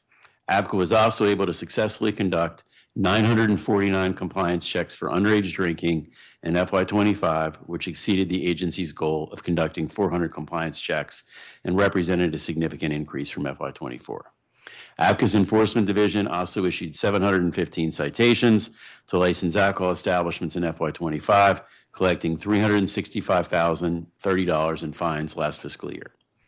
In FY25, ABCA's enforcement division continued to monitor, investigate, and inspect both the district's unlicensed and licensed cannabis businesses. This included the agency celebrating its milestone 100th illegal cannabis closure in January of 2026. As of January 30th, 2026, ABCA has closed 102 illegal cannabis businesses in coordination with the Metropolitan Police Department. These closures have played a crucial role in the district's medical cannabis sales, reaching record-breaking numbers in December 2025.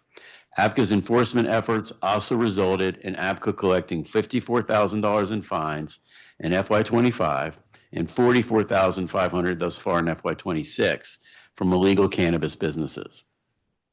The agency also conducted 157 regulatory inspections of all operating medical cannabis businesses in the district, with each visited at least once a quarter, 100% of the time in FY25. This exceeded the agency's target goal of 92.9% for FY25. The agency also completed 80 final inspections of medical cannabis license applicants' locations in FY25. For FY26, ABCA is pleased to announce that the agency received a sub-grant from the district's Department of Transportation Highway Safety Office for a third straight year in the amount of $140,000 with a $28,000 match from ABCA. ABCA's portion of this sub-grant is intended to help reduce underage drinking in the district and will allow the agency to conduct an increased number of compliance checks in FY26.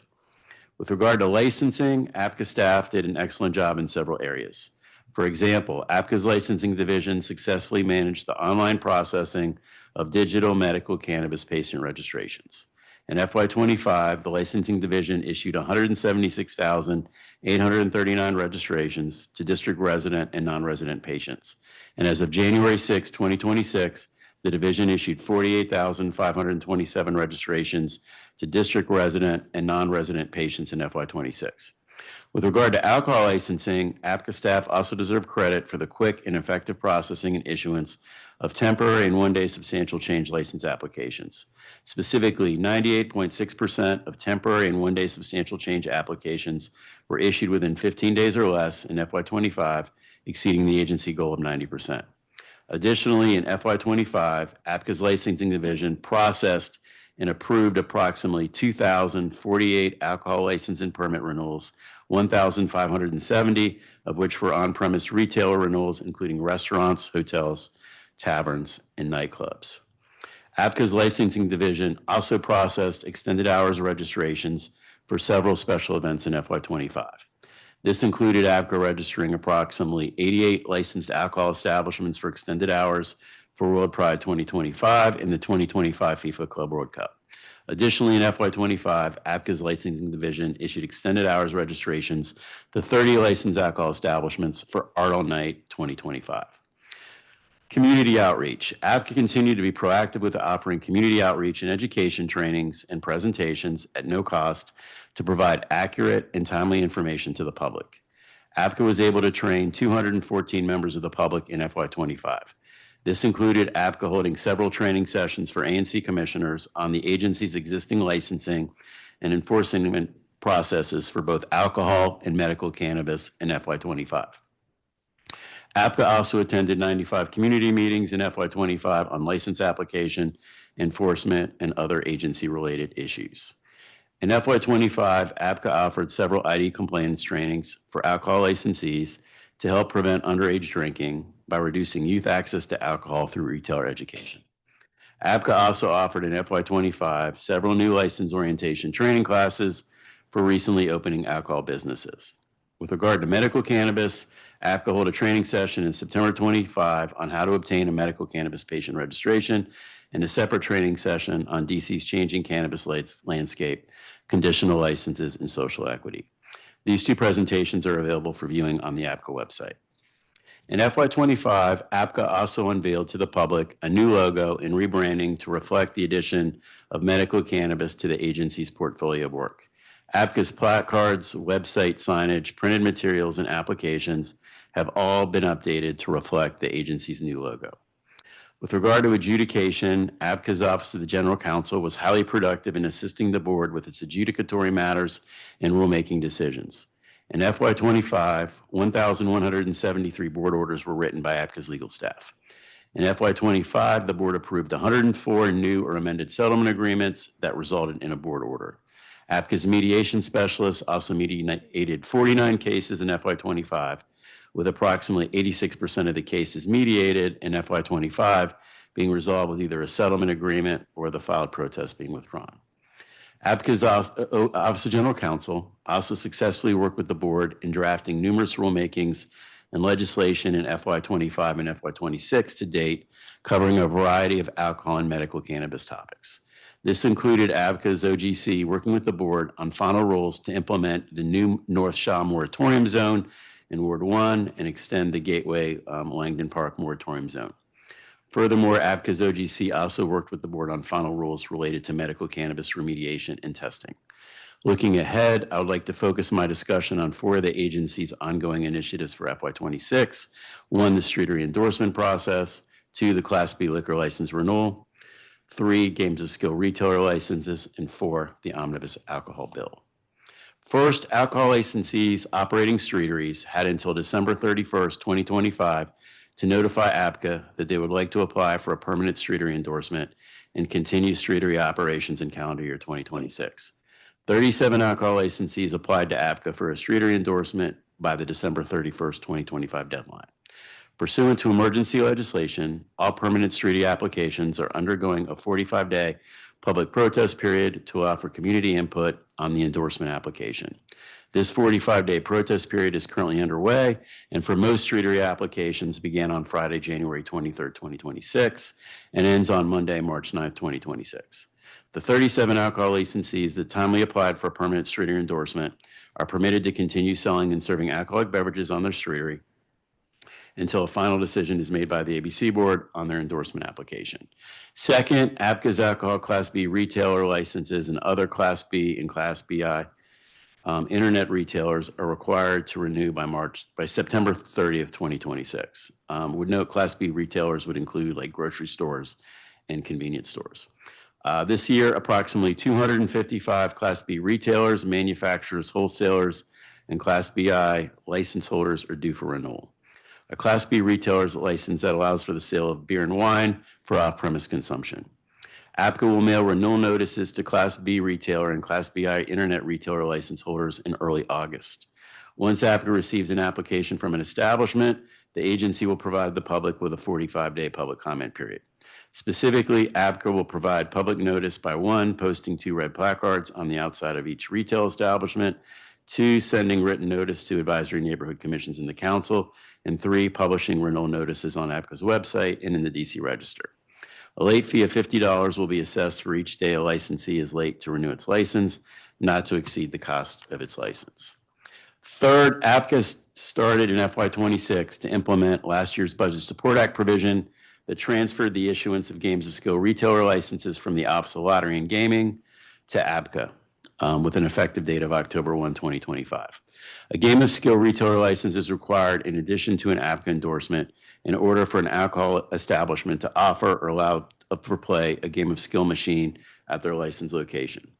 As of January 21, 2026, ABCA has issued 11 new games of skill retailer licenses to on-premise alcohol establishments thus far in FY26. ABCA continues to coordinate with OLG to ensure a smooth transition of the issuance of games of skill retailer licenses. Fourth, ABCA is preparing for the submission of the 2026 Omnibus Alcohol Bill to the Council.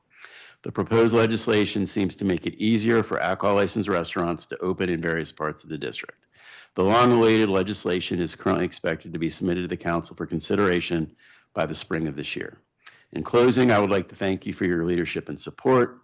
Our agency appreciates the opportunity to share our accomplishments and plans for FY26, and we look forward to working with the committee and its staff. I would also like to thank the board and the hardworking staff of ABCA. I would not be able to share the agency's accomplishments and future plans if not for the commitment made by the board and our staff to ensure that work gets done. This concludes my testimony. I'm happy to answer any questions the committee may have at this time. Thank you. Thank you very much. We had a lot of public testimony today. What most concerned you about the testimony? Well, I think there's a couple things. I think, one, obviously on the notice perspective, that's easy to fix and address. I think we had a lot of good ideas in terms of calendar invites and other things. So I think those are easy to fix and implement, and I appreciate that. I think the other thing, which I'm sure we'll talk about, which I think you heard, a lot of this, I think we have to look at which I've had several meetings and talked to ANC commissioners, ANCs, and have committed to look at this, is the issue of the grounds that ANCs can protest. I think if you look at the current law and look at a lot of what you heard today and what's going on, I think there's a lot of, frustration and also concern about the limited ability of ANCs and others to protest. I think there's a couple things here, right? So we look at alcohol, and I think there's two ways to look at this, right? You'll hear a lot about consistent and having the same grounds for alcohol as cannabis. And there's a lot of merit on that. But as we've looked at this issue, we've kind of gotten away from that. I'm talking about in terms of working with the council. So I think that's what we need to look at. But I'm going to focus, where I think we need to look at. So for the grounds of protest for the ANCs, right now, unlike alcohol, it's very kind of limited to parking. Otherwise, you're looking at, violations, which, may be hard for a new applicant for an ANC, to find. So I think we have to look at, what the protest ground should be for ANCs if we're going to, make them similar or consistent with alcohol. I think the other aspect in the law, give me 1 second here, that I think would help and leads to some confusion that I think needs to be clarified in the law. So you may recall we added daycare centers as one of the entities that can file a protest. We put appropriateness standards in the law, which I think would make sense to make those criteria potentially for filing a protest and protest grounds. But the way they're set up in the law, they're not listed in the statute under the grounds you can file a protest, but I'm just going to go through them. So, and just so you know, I'm looking at DC Code 7-1671.06, right? So under Q2, it says, in determining the appropriateness, right, the board shall also consider the proximity of the medical cannabis retailer to a daycare center, the effect of the medical cannabis retailer on the operation and clientele of a daycare center, and 3, whether school-aged children frequenting the daycare center or centers in proximity to the medical cannabis retailer will be unduly attracted to the retailer while present at or going to or from the daycare center. So we have this, we're going to let daycare centers protest. We have these factors we want the board to consider, but then when you list the grounds you can file a protest, they're not there. So I've had some conversations with several ANCs, and I think you heard recently went to an ANC 1B meeting, talked to other ANCs. And so whether it's by rulemaking, which we can do and invite the ANCs, get their feedback, look at this. I think you heard about, ways to engage the ANC, which I'm fine with and open to.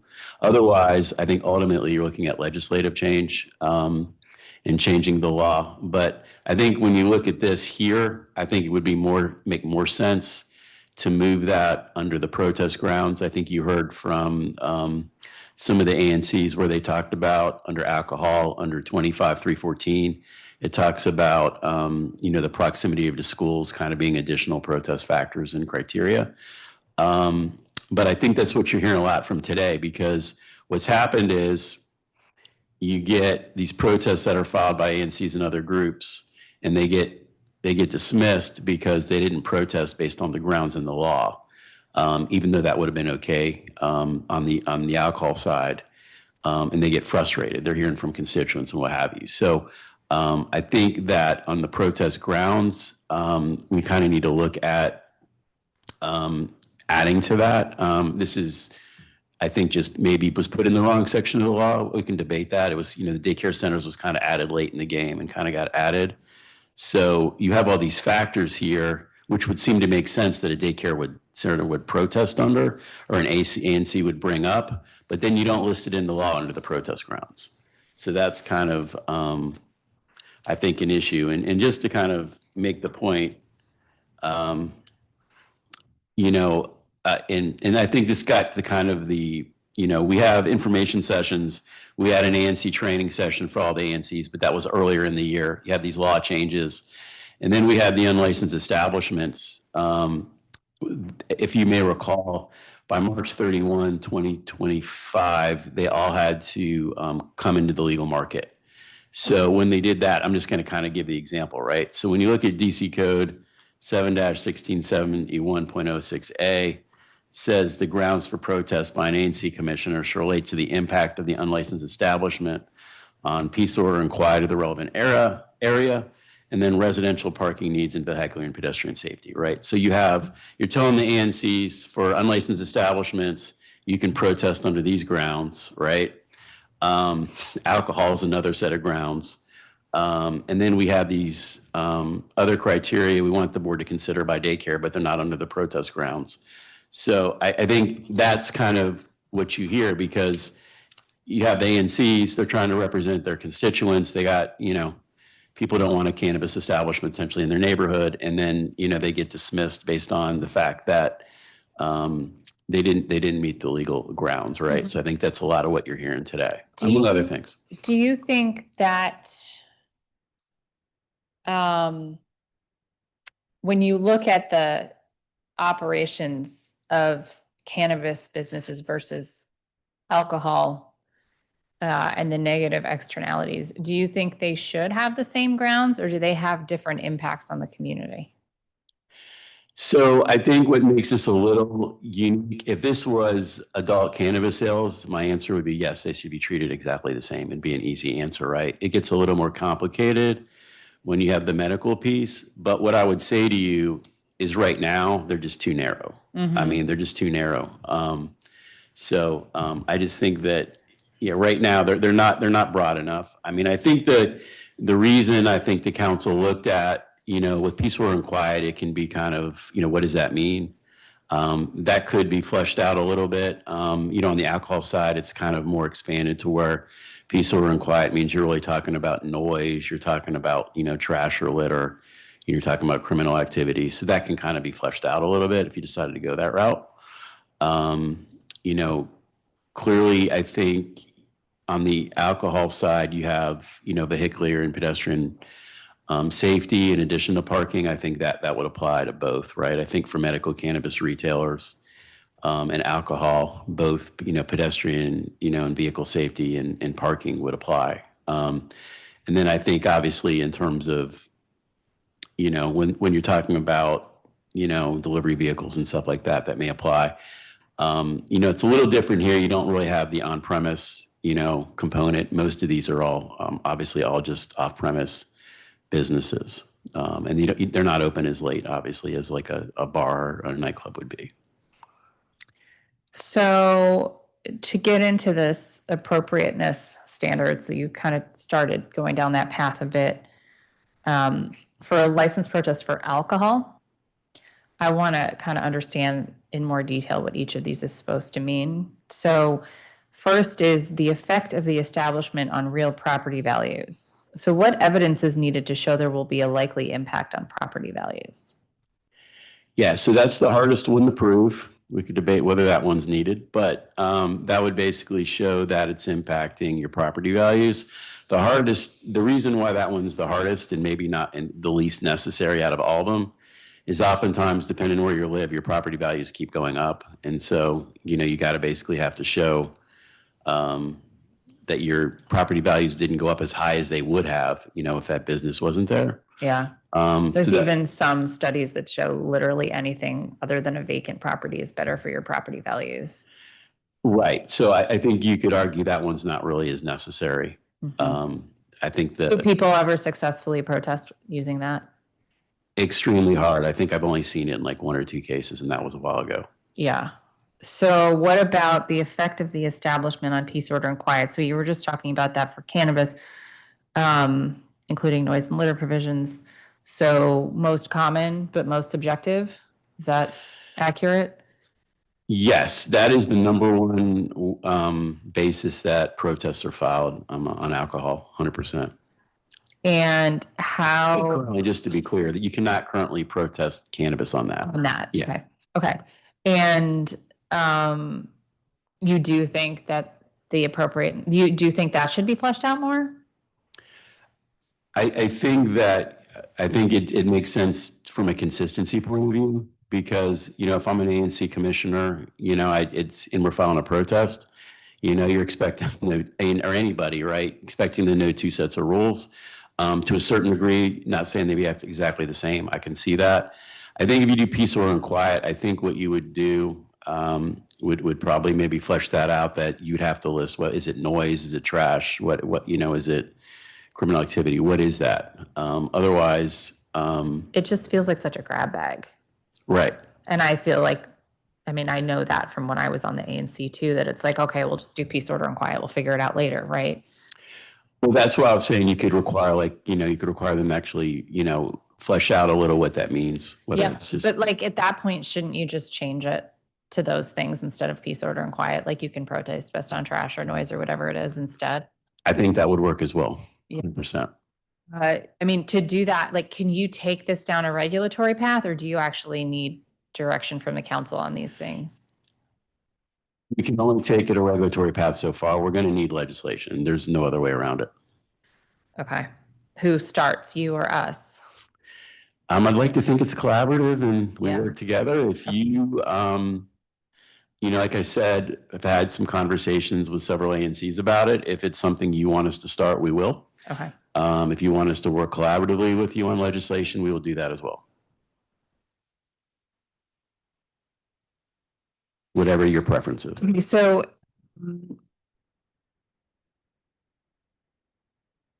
with the noise abatement, one of the challenges that we've had forever is that it's difficult for ABCA to do noise enforcement, right? The requirement to measure from inside a residence seems just, but we've talked about this for years, and I don't think we've ever come up with a better solution. So does your bill fix this? Well, obviously, I'm going to tell you it does because it's our bill. But Right. yeah, so I think as you recall, you've spent a lot of time on the council working on noise, as you know. Yes. In some of the other noise legislation that the council passed, it gives ABCA oversight or responsibility for noise in alcohol establishments, right? So the council passed that.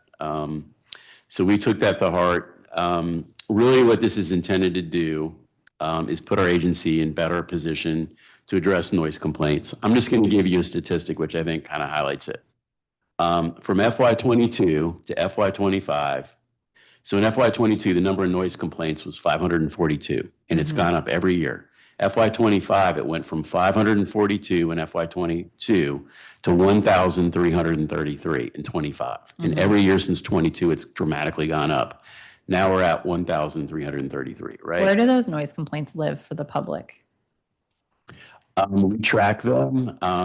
We are, which I think you've heard, which is one of the things that I think you heard today, which is getting unveiled this fiscal year 26 that we're in, is our new online system, because there's so many things that we can do from a transparency point of view and get an agency to the public that benefit from this new system. I think you heard an ANC commissioner in terms of contact information for renewal placards, which is on new. So access to documents, that's all we're building on. Staff spending a lot of time on it because it's worthwhile, and I think you heard today why. So settlement agreements, noise complaints. Settlement agreements, noise complaints, all that. It's gonna, everything, I don't want to say everything, a lot of what you heard today will be resolved by the new system because it's all going to be tracked and easy to Who's building it? run reports. It's Salesforce. Okay, with Octo? We went through the Octo process, yes. Okay. But there's a subcontractor. But yes, it was all through us working through Octo and then through Salesforce. And it's all in our budget, and it's within budget. Okay, so if it's in Salesforce, is that going to integrate with any of the public-facing 311 system? We're not currently in 311. We've never been in 311. Do you wish to be? We don't, but can always have that conversation. Okay. Because noise complaints don't really have anywhere to go, right? I mean, generally, it's really, you can't get them into 311. No, it's very difficult. We have a noise hotline, and then we have people that can file online. But real quick, did want to highlight. So, one of the reasons for this bill right now, we have. Well, the main thing it does, it eliminates residential access to a residence. So one thing that right now, people don't want us in their homes generally at 2, 3 in the morning. Nope. If they're in their pajamas, they got, you know, a baby they're dealing with or whatever. Tell you about it and then go back to sleep. Correct. Yes.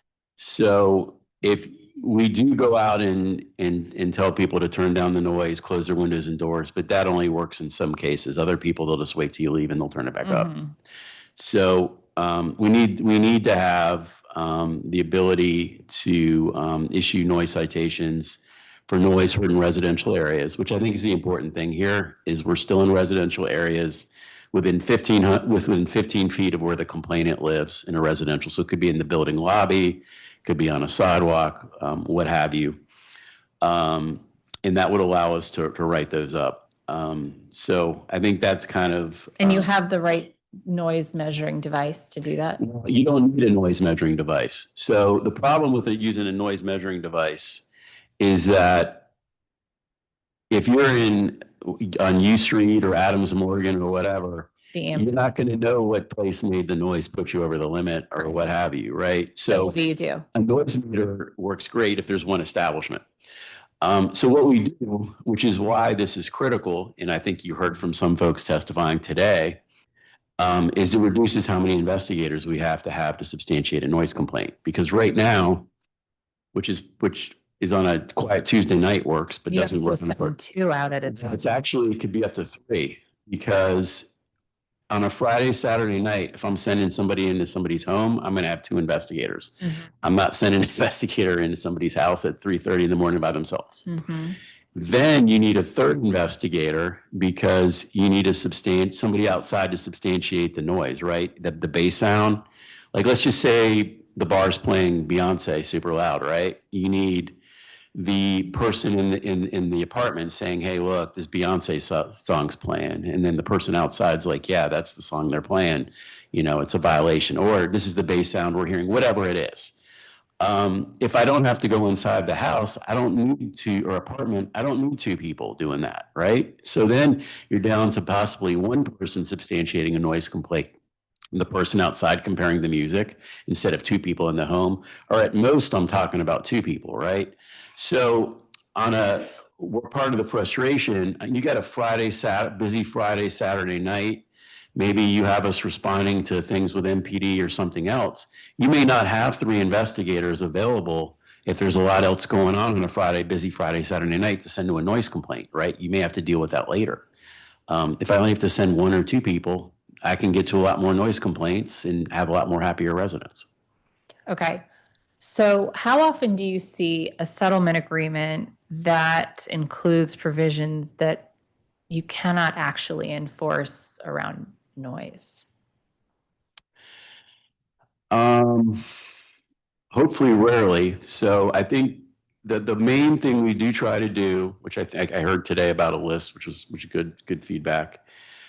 If it's in the settlement agreement and it's over the last several years, nothing should be in a settlement agreement that we can't enforce. If we're actually approving the settlement agreement, it should be enforced. Now, there may be settlement agreements from 20 years ago when we were not maybe different board, different agency, where there's things. Voluntary agreements. Voluntary agreements, right? So, but generally with noise, which works well, which was kind of the concept for this noise bill, is you'll see a provision that says that noise can't be heard outside the licensed premises, right? Well, that's really. It doesn't require a tool. Right. That's as easy as it comes. Right. I hear it, I can't hear it. So places that were making noise that had those provisions, those are the easiest ones to take enforcement action against. Yeah. Right? Yep. So that kind of triggered, hey, we could do this citywide, but, trying to have a balance, have the noise restriction be in residential areas, right? Because you shouldn't be making noise in residentially zoned areas. But we're not trying, like on Adams Morgan, right? We're not saying that, on 18th Street, right between both sides of the bars, we're going to write you up for making noise we can heard walking down 18th Street in the commercial corridor. We're not saying that. But what we are saying is if you go all the way out to a residential zone and we get this complaint and within 15 feet of where this residence lives, we can hear this noise, we're going to write you up. Okay. Or take action. Let me ask you something. Sure. If peace, order, and quiet Mhm. is one of the appropriateness standards for a liquor license. Why do we need a voluntary agreement to be in place to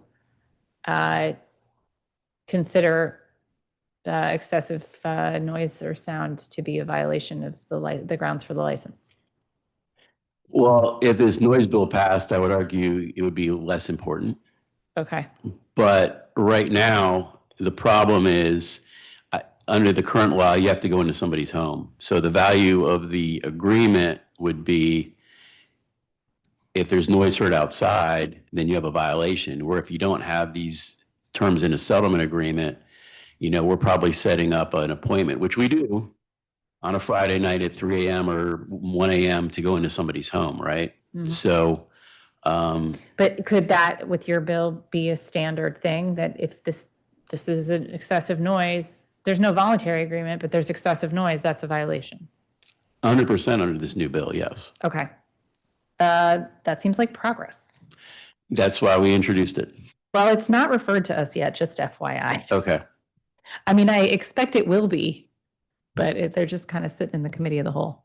Understood. So, but again, we expect it will be. Okay, so I'm going to jump around a little bit here to try to keep this conversation flowing.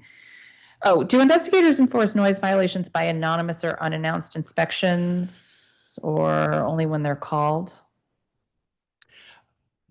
Yeah, so what'll happen, and unsurprisingly, our investigators work till 4 a.m. 7 nights a week. So you'll have oftentimes, could be U Street, Adams Morgan, wherever it is, where they're driving down, and they'll hear while they're out, they'll hear very excessive noise, and they'll stop and they'll be like, hey, what's going on here, right?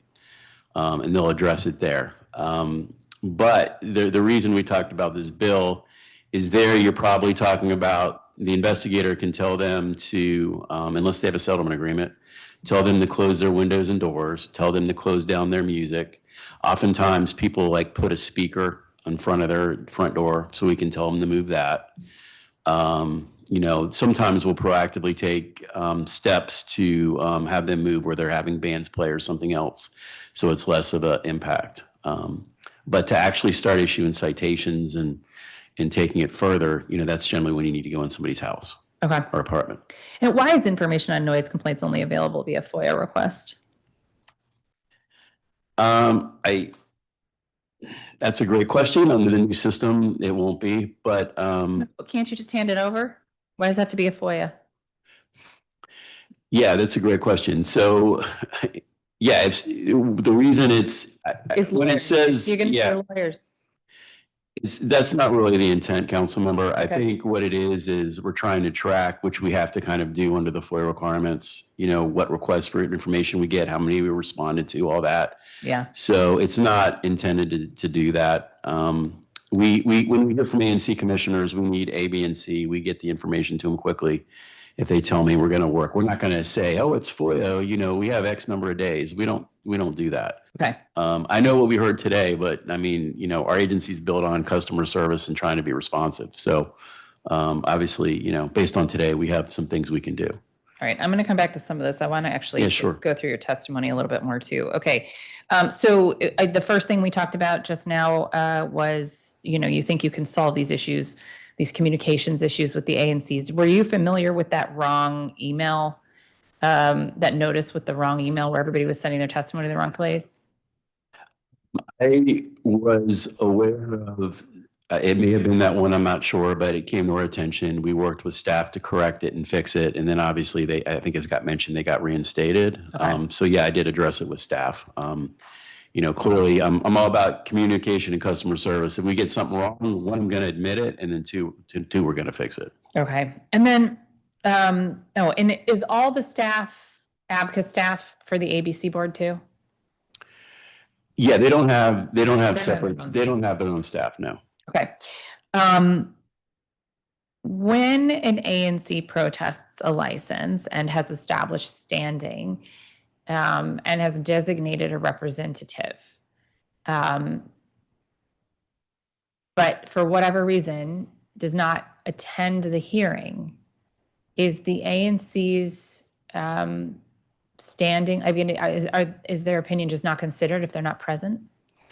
Yeah, so what happens, which I think you heard some, is the way it's set up, if the ANC does not appear for a hearing, then would be dismissed from there and they would no longer be a party. So I think a couple of things, I'm going to get to what I think I heard today, I think in terms of improvements. But then what would happen would be, the ANC would ask for, reconsideration, they get reinstated, right? They could say that I wasn't given notice of the hearing. And keep in mind, you can always, ask for a continuance, but obviously you would need to know about the initial, the hearing. The advantage of the roll call hearing, while we do give notice to the parties, is that date and time of that hearing is also on the placard. Mm-hmm. So, when we send out the placards to the ANCs, it tells you, hey, this is when the roll call hearing is going to be, right? Yeah. So you know that and you know the time. But at the roll call hearing, which is the date on the placard, that's generally when you get the date and time of your other hearings, right?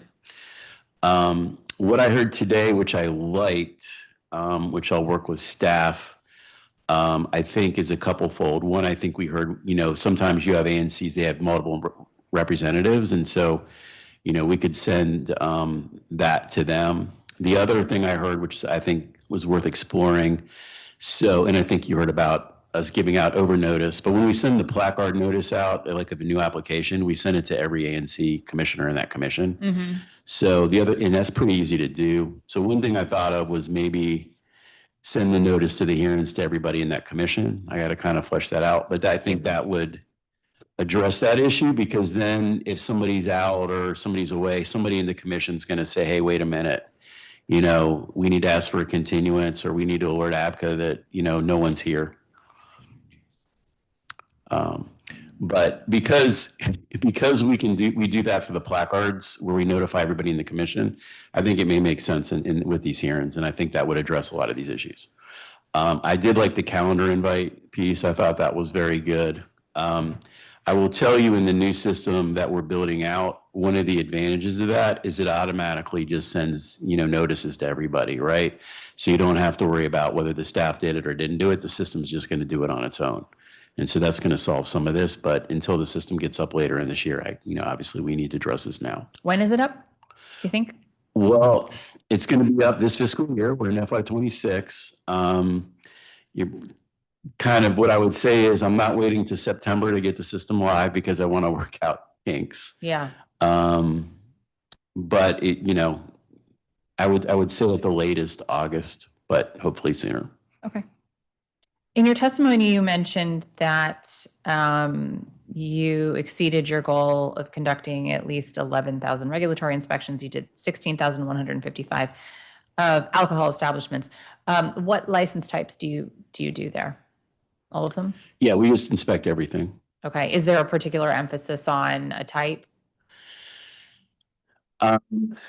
Generally you're going on-premise. You're not really going to wholesalers or, that much, but Yeah. it's generally, it's a combination of things. We try, you look at neighborhoods you're in. If you're in Ward 1, you may, or a certain neighborhood, you'll try to hit that. But, a lot of it's restaurants, bars, nightclubs. So at night, you're trying to hit the places that are open at night that you're not going to the day. Somebody working the day, they may do an inspection like of a grocery store because you don't need to worry about that at midnight. Whereas if it's a nightclub, you got to be there at night. You can't go there at noon. Mm-hmm. So you could go to the grocery store at 2 p.m. and do a regulatory inspection at the grocery store, but you can't do that at a nightclub necessarily. So that's another factor. And then you're trying to hit, if you're an investigator going out, you're trying to hit certain neighborhoods and areas. You don't want to necessarily drive all the way across the city and back and forth. Fair enough. So the Enforcement Division issued 715 citations. What's the nature of those citations? How does it break down? And okay, answer that, and then I have a follow-up. So we can always get back to the committee if you want a specific breakdown. But it could be for not having an ABC manager on duty. It could be for It could be for your first sale to minor violation. It could not be having some signs properly posted. It could be for a variety of things. You mentioned There- specifically the first sale to minor violation. So what happens after that? That one escalates quickly. Yeah, so you only can get, under the statute, you get a warning for a first sale to minor violation. So the investigators can issue that. Everything else is going to either staff settlement or going to the board. So what generally happens after, you only get one warning within 4 years. So you only get one sale to minor warning within 4 years. So for the second one, you're paying a fine, and you get 5 state suspension days if you complete alcohol awareness training. And those state suspension days only kick in if you have another violation within a year, right? If you have another sale to minor violation within 1 year, then your 5 suspension days kick in. If you have another sale to minor violation, you're going to serve at least 4 suspension days. And then if you have 5 state days, those would kick in, which meaning you'd have to serve at least 9 suspension days. Okay. 715 citations to licensed alcohol establishments. How do those citations impact the renewal of those licenses? Well, it could be a couple different ways. One is if you have an outstanding fine, we expect you to pay whatever fine you need before you renew. And then through other agencies, obviously you got to have clean hands. You can't owe more than $1,000 to renew a license. And then what we have for each establishment, which I'd want available in the system, and it kind of got to what you said, each establishment has an investigative history. So each establishment's investigative history would have all those citations on there. So let's just say I'm protesting establishment A. I could request a copy of their investigative history, and it depending how many violations they have, there could be 1, 2, could be 10, could be 0 if it's like maybe it's only open for a week or not open yet. But the investigative history document is a public document. Anybody can request it and see what their enforcement history is. Will that be part of the new Salesforce system where people can just pull up an establishment and see that? That is my hope, yes. Okay. That's kind of akin to what you can see in the DOB database too. It was like you pull up a property and you can see their stop work orders and all that stuff. Yeah. Yeah, I think everything makes perfect sense. And I think as you hit, I mean, I know this probably isn't a surprise, but one of the reasons we want to be transparent and get all this reason out to the public is it's going to cut down on the number of FOIA requests we get. Yep. And then 2, it's going to get number of emails I and other staff people get, for just basic documents. So It's a win for everybody. Yeah. Love it. Open government. Okay. You mentioned your Department of Transportation Highway Safety Office sub-grant for DUIs. Is that work you're doing at establishments or on the road?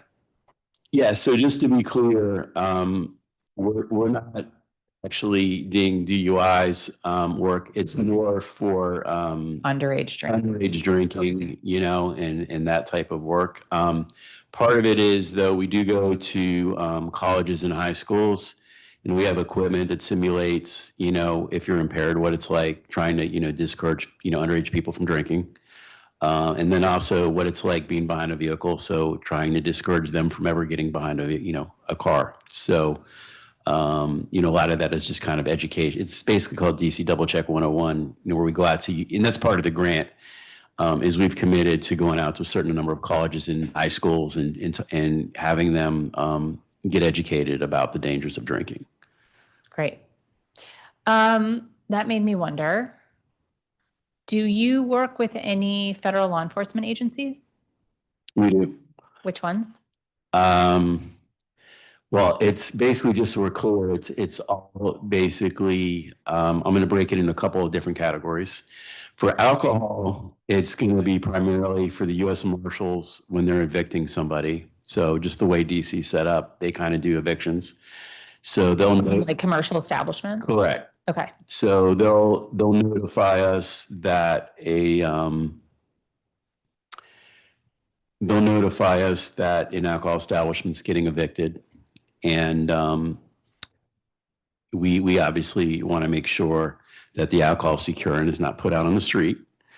And, if they have a liquor license, we may secure that, right? And then answer any questions there. So that's kind of the main one, generally alcohol.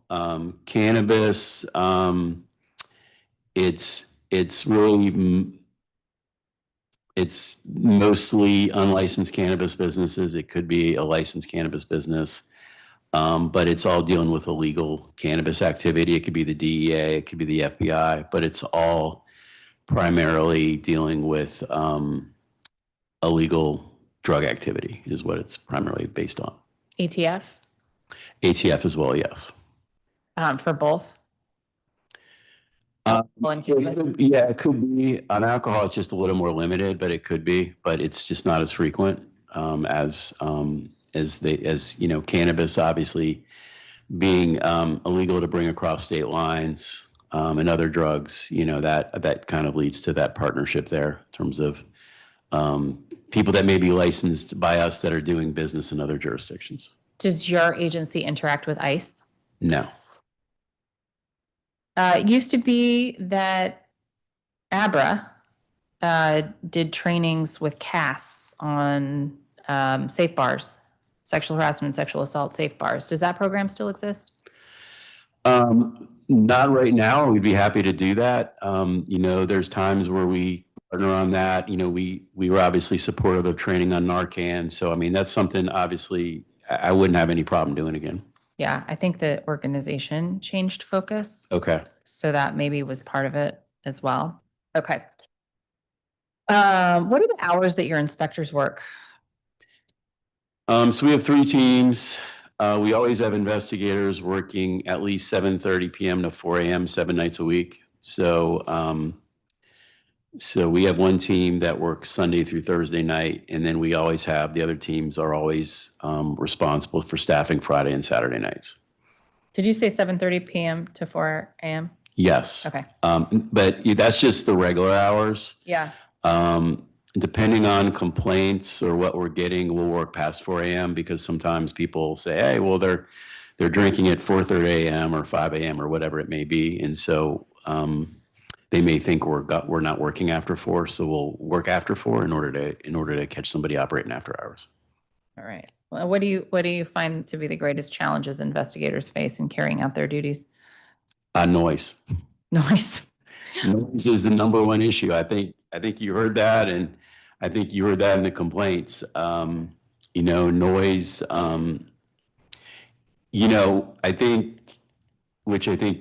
I think over time we've just kind of become responsible for noise. It wasn't always that way, right? And then obviously legislation, and I think you heard that. But because we're out at night, we get inundated with a lot of noise complaints, right? That's just something that's kind of evolved over time. There are 3 investigators focused on cannabis and 14 for alcohol. Is that the right balance? So glad you brought it up. So I am going to plug that we just posted yesterday for 3 alcohol investigators. So that's open right now if somebody wants to apply to be an alcohol investigator. That went, like I said, was up yesterday, is up for about 10 days or so. With those hours? Geez, sorry. Those 3 we could moonlight, I guess. Those 3 positions do get to work some during the day, but yes, you would have to work Friday and Saturday night, 7:30 p.m. to 4 a.m. That's just the nature of what we do. Yeah, 100%. But they would be able to work some during the day. So that's 3 more alcohol investigators. That's 3 more alcohol investigators. We will post in the next couple months for another cannabis investigator. So we'll have 4. Is that the right balance, mix? Yeah, for now. I'm not going to tell you that won't change. I think with cannabis, the unique thing there is 4 isn't too bad because you don't have on-premise, right, or late night hours. If we ever got to a point where you get adult cannabis sales and you have later hours and there's more evening activity, then yeah, we'd have to increase that number. But But right now where we are, that works. So hopefully that helps. Okay, now this is a big one that we haven't been able to solve. We continue to experience issues with unlicensed street sales of alcohol. Does ABCA have any enforcement authority over those cases? So unfortunately, we generally take enforcement action against businesses, not persons. So if I can identify that it's a specific business, we issue what are called cease and desist orders to unlicensed businesses all the time. So if we can trigger that, that's fine. But if we can't, as you may know, we're part of the Nightlife Task Force, and we get complaints about this on 9th Street. I know you probably never heard that, but Never. so we'll work with MPD. As you know, open. The PD says they don't have any jurisdiction over it either. Yeah, well, generally they'll just, tell the person to move on or stop it or what. But yeah, that's kind of where it is. I don't have any problem kind of reaching out, but it's more of a criminal offense. But yeah, we don't have jurisdiction over people. But if I can tie it to a business, yeah, then we'll issue them a cease and desist order. You mentioned in your pre-hearing responses that you don't track your response times to the ABCA complaint hotline. Do you track any data from those complaint calls? Well, in terms of those, not necessarily, no. Under the new system, we will. Under the new system, it'll all be tracked. Okay. All right.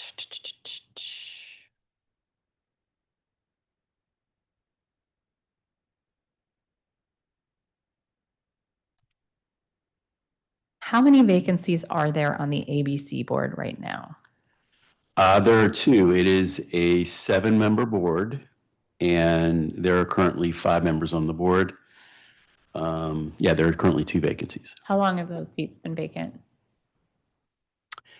That's a good question. So at least what I would say is definitely we had 3 new board members come on at the beginning of 25, which would have been like October, November of 25. Okay. And they were definitely vacant then. And probably, I would say probably all of 25. It's been a little bit, but I don't want to go too far back without knowing.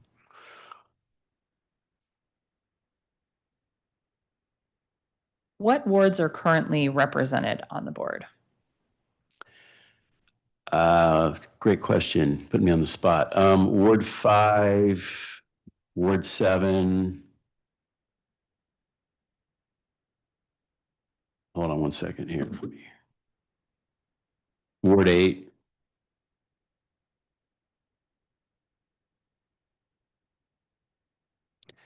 Primarily wards 5, 7, and 8. I mean, I may be missing one. No, I think you're right. Where the largest concentration of liquor licenses? Ward 2 has the most amount of liquor licenses. Ward 1 is second. And there's 2 vacancies. Okay, maybe we can do something about that. And how is the board staffed? How many staff are devoted to supporting the board? They don't have their own staff. What I would say is we have 3 attorneys that write orders that are involved with that, doing board work. We have a paralegal who's, in addition to our wonderful attorney, she does a lot of work on board orders. And then we have 2 adjudicatory staff that handle the processing of protests and enforcement cases, the board's kind of enforcement calendar and the board's protest calendar and hearings and scheduling, some of which you heard about today. And then we have a mediation specialist who conducts the mediations that I think you heard about. And then also the mediation specialist does the initial roll call hearing. So the first hearing I talked to you about where you get your other hearing dates is actually held by the mediation specialist. That's the only hearing she holds, is the first one. And then after that, it goes to the board. Got it. Okay. Would you describe the alcohol and cannabis regulations and the board process as figuring out a way to get to yes on an application? I wouldn't, but, obviously, people are entitled to what they said today. But I think part of what the process is and the difficulty, I think, is the experience people had was the way that people can protest and the criteria they can protest and what they can bring up. That's why that needs to change, because what happens is if I file a protest and I get easily dismissed and I'm frustrated by that, I don't think that, you may feel that way, right? Because Yeah. you may feel you didn't get a fair shot. Yeah. You may feel you weren't heard. And while I think, especially when I talked about adult sales, we can make arguments of why cannabis and alcohol should be the same.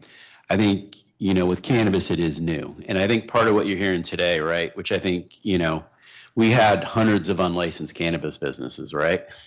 And we've done an incredible job of closing those down. But now we have a lot less legal places, but still adding legal places. And it's new to folks, right? ANCs are getting, they weren't getting notice of illegal places, right? So now they're getting notice of these legal businesses for the first time. They're looking at it. They're used to protesting, considering things under the way we do for alcohol, which, people know. And then they're hearing from their constituents, because there is a segment of residents that are like, I do not want this cannabis establishment for a variety of reasons. Yeah. And then you have protests that may get dismissed because they're being dismissed on the letter of the law. But, I'm looking at it, I'm like, well, good gosh, there's this child care center, daycare center, whatever. The board didn't hear that. They didn't consider it. I got dismissed just on a technicality. That's going to lead folks to think that, they didn't have a fair shot, if that makes sense. Yeah, no, it does make sense. It's that they weren't even playing on the same field, basically, So that's why, I was open to working with you to change the protest criteria, because I think from an equity and fairness point of view, believe it or not, I know this is my first hearing. This is the most people we've ever had, right? I've been doing this a while. Usually I can have hearings, maybe one person shows up. So I think the fact that you heard this today, and look, you're hearing from ANCs on the same issue. So Right. I think it's like, hey, look, you gave us these really narrow protest grounds, you need to open these up and give us, additional ways we can file a protest and represent our constituents. Okay.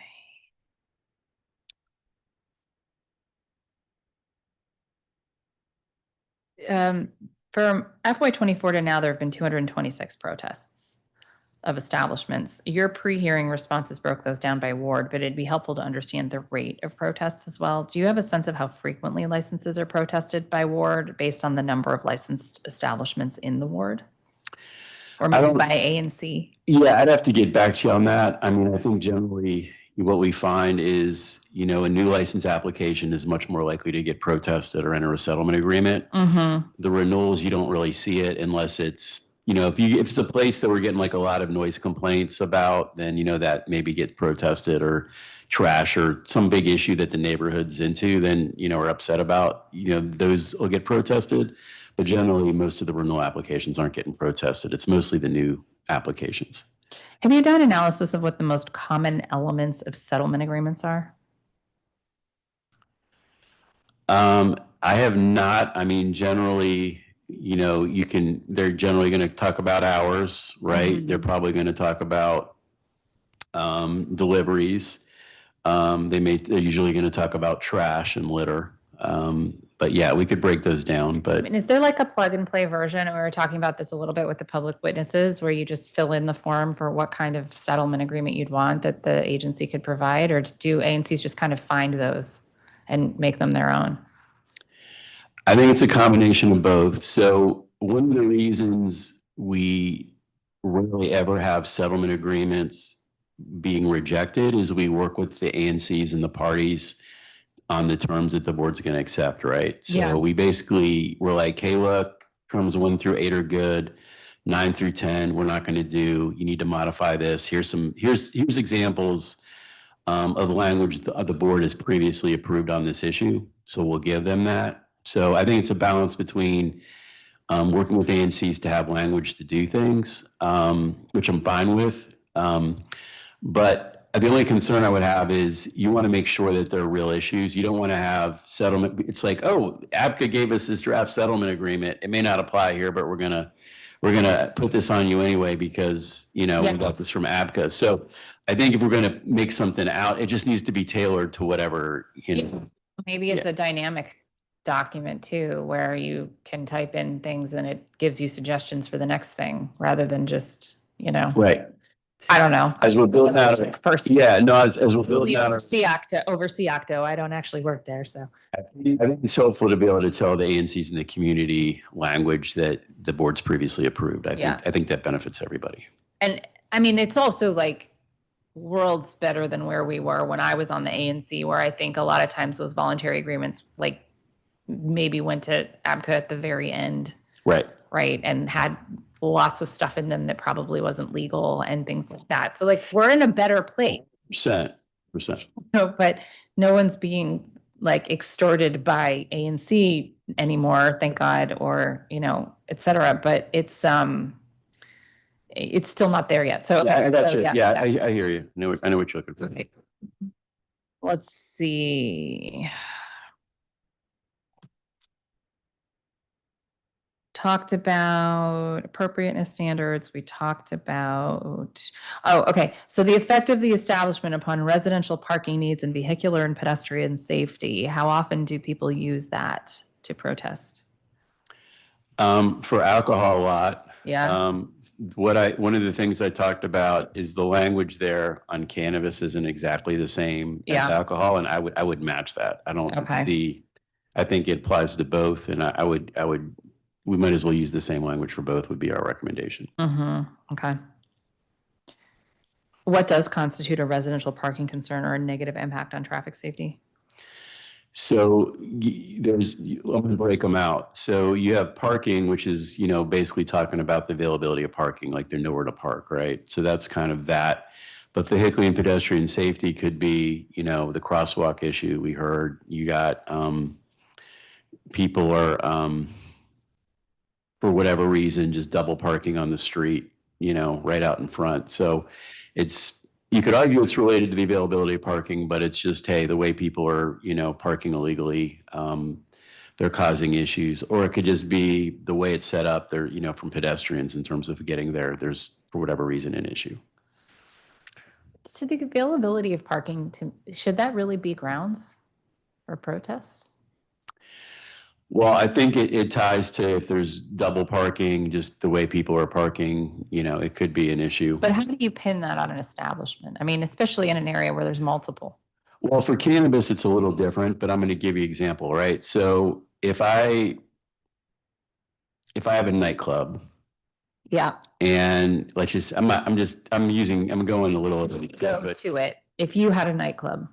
I appreciate that. Would go to. I appreciate that. The point I'm trying to make is, let's just say I have like a 800-seat nightclub, right? Well, and I had no parking. Well, if I'm, neighbor, I'm going to be pretty upset if, all these people on Friday and Saturday night are parking in my neighborhood, right? So I may say to the establishment, hey, there's a parking lot. Can't you work something out? The place closes at 6 p.m.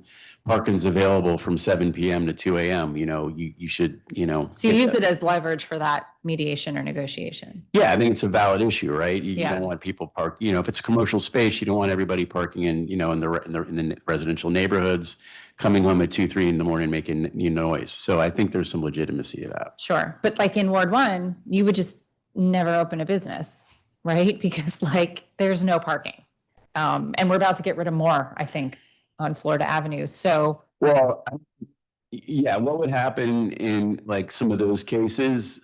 It could be, the promoting the use of Metro.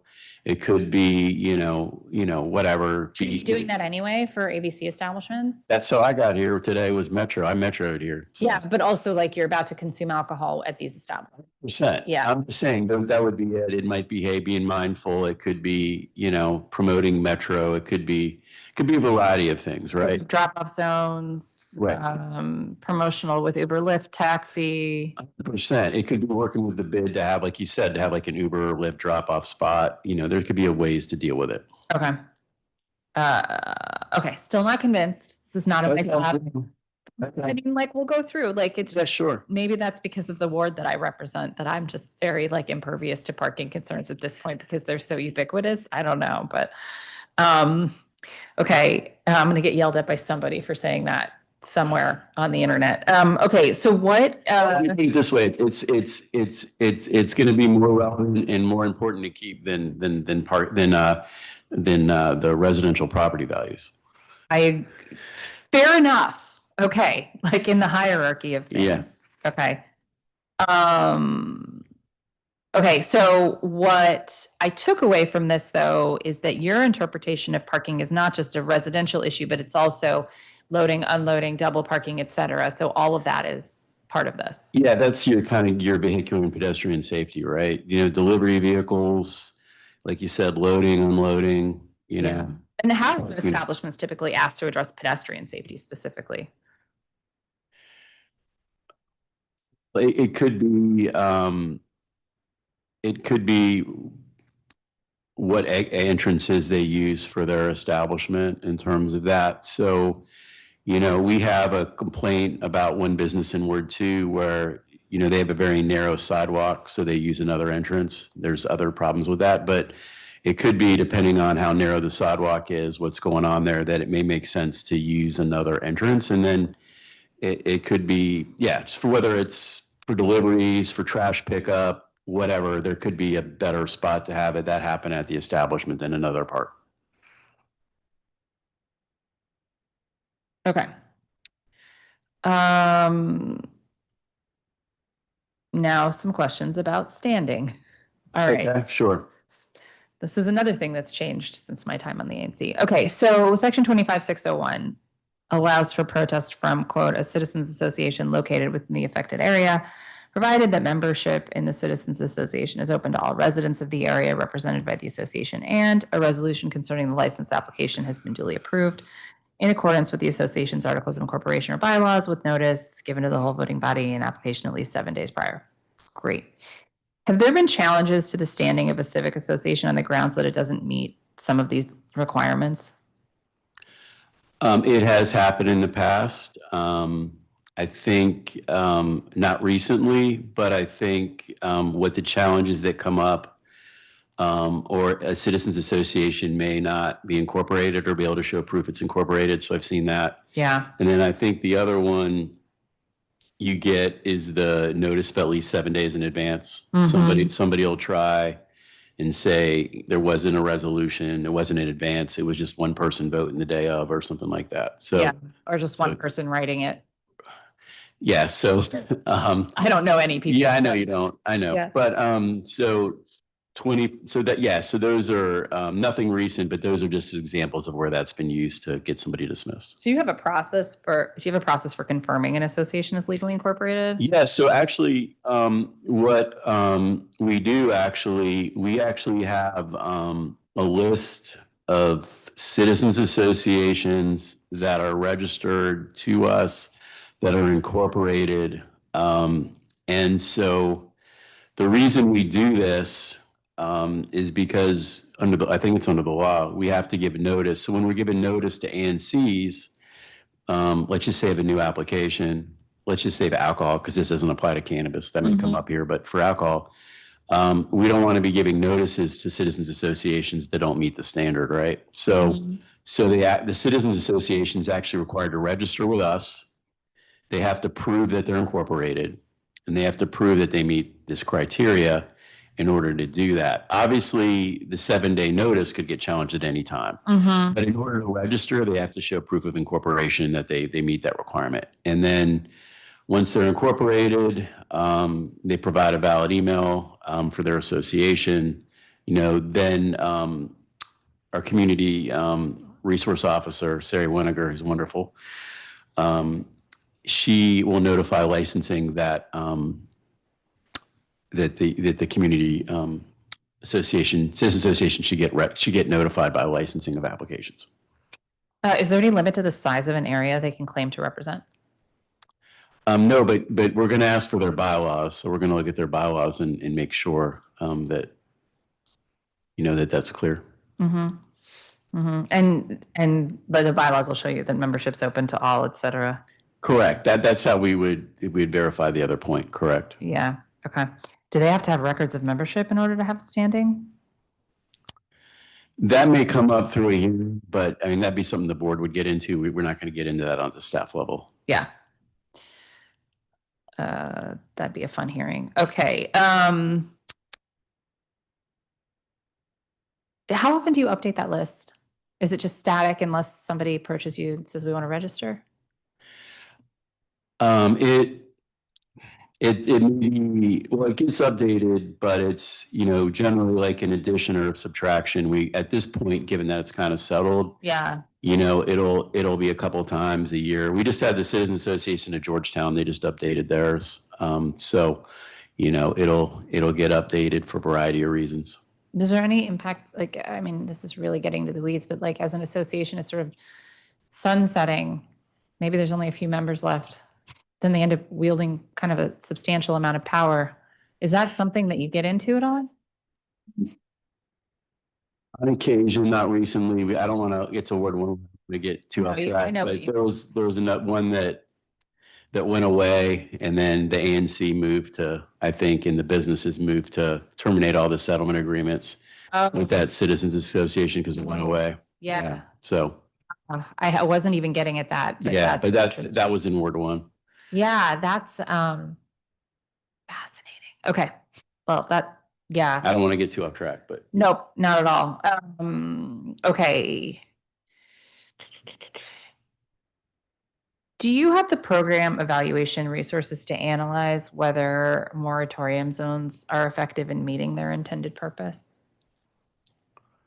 That's a loaded question.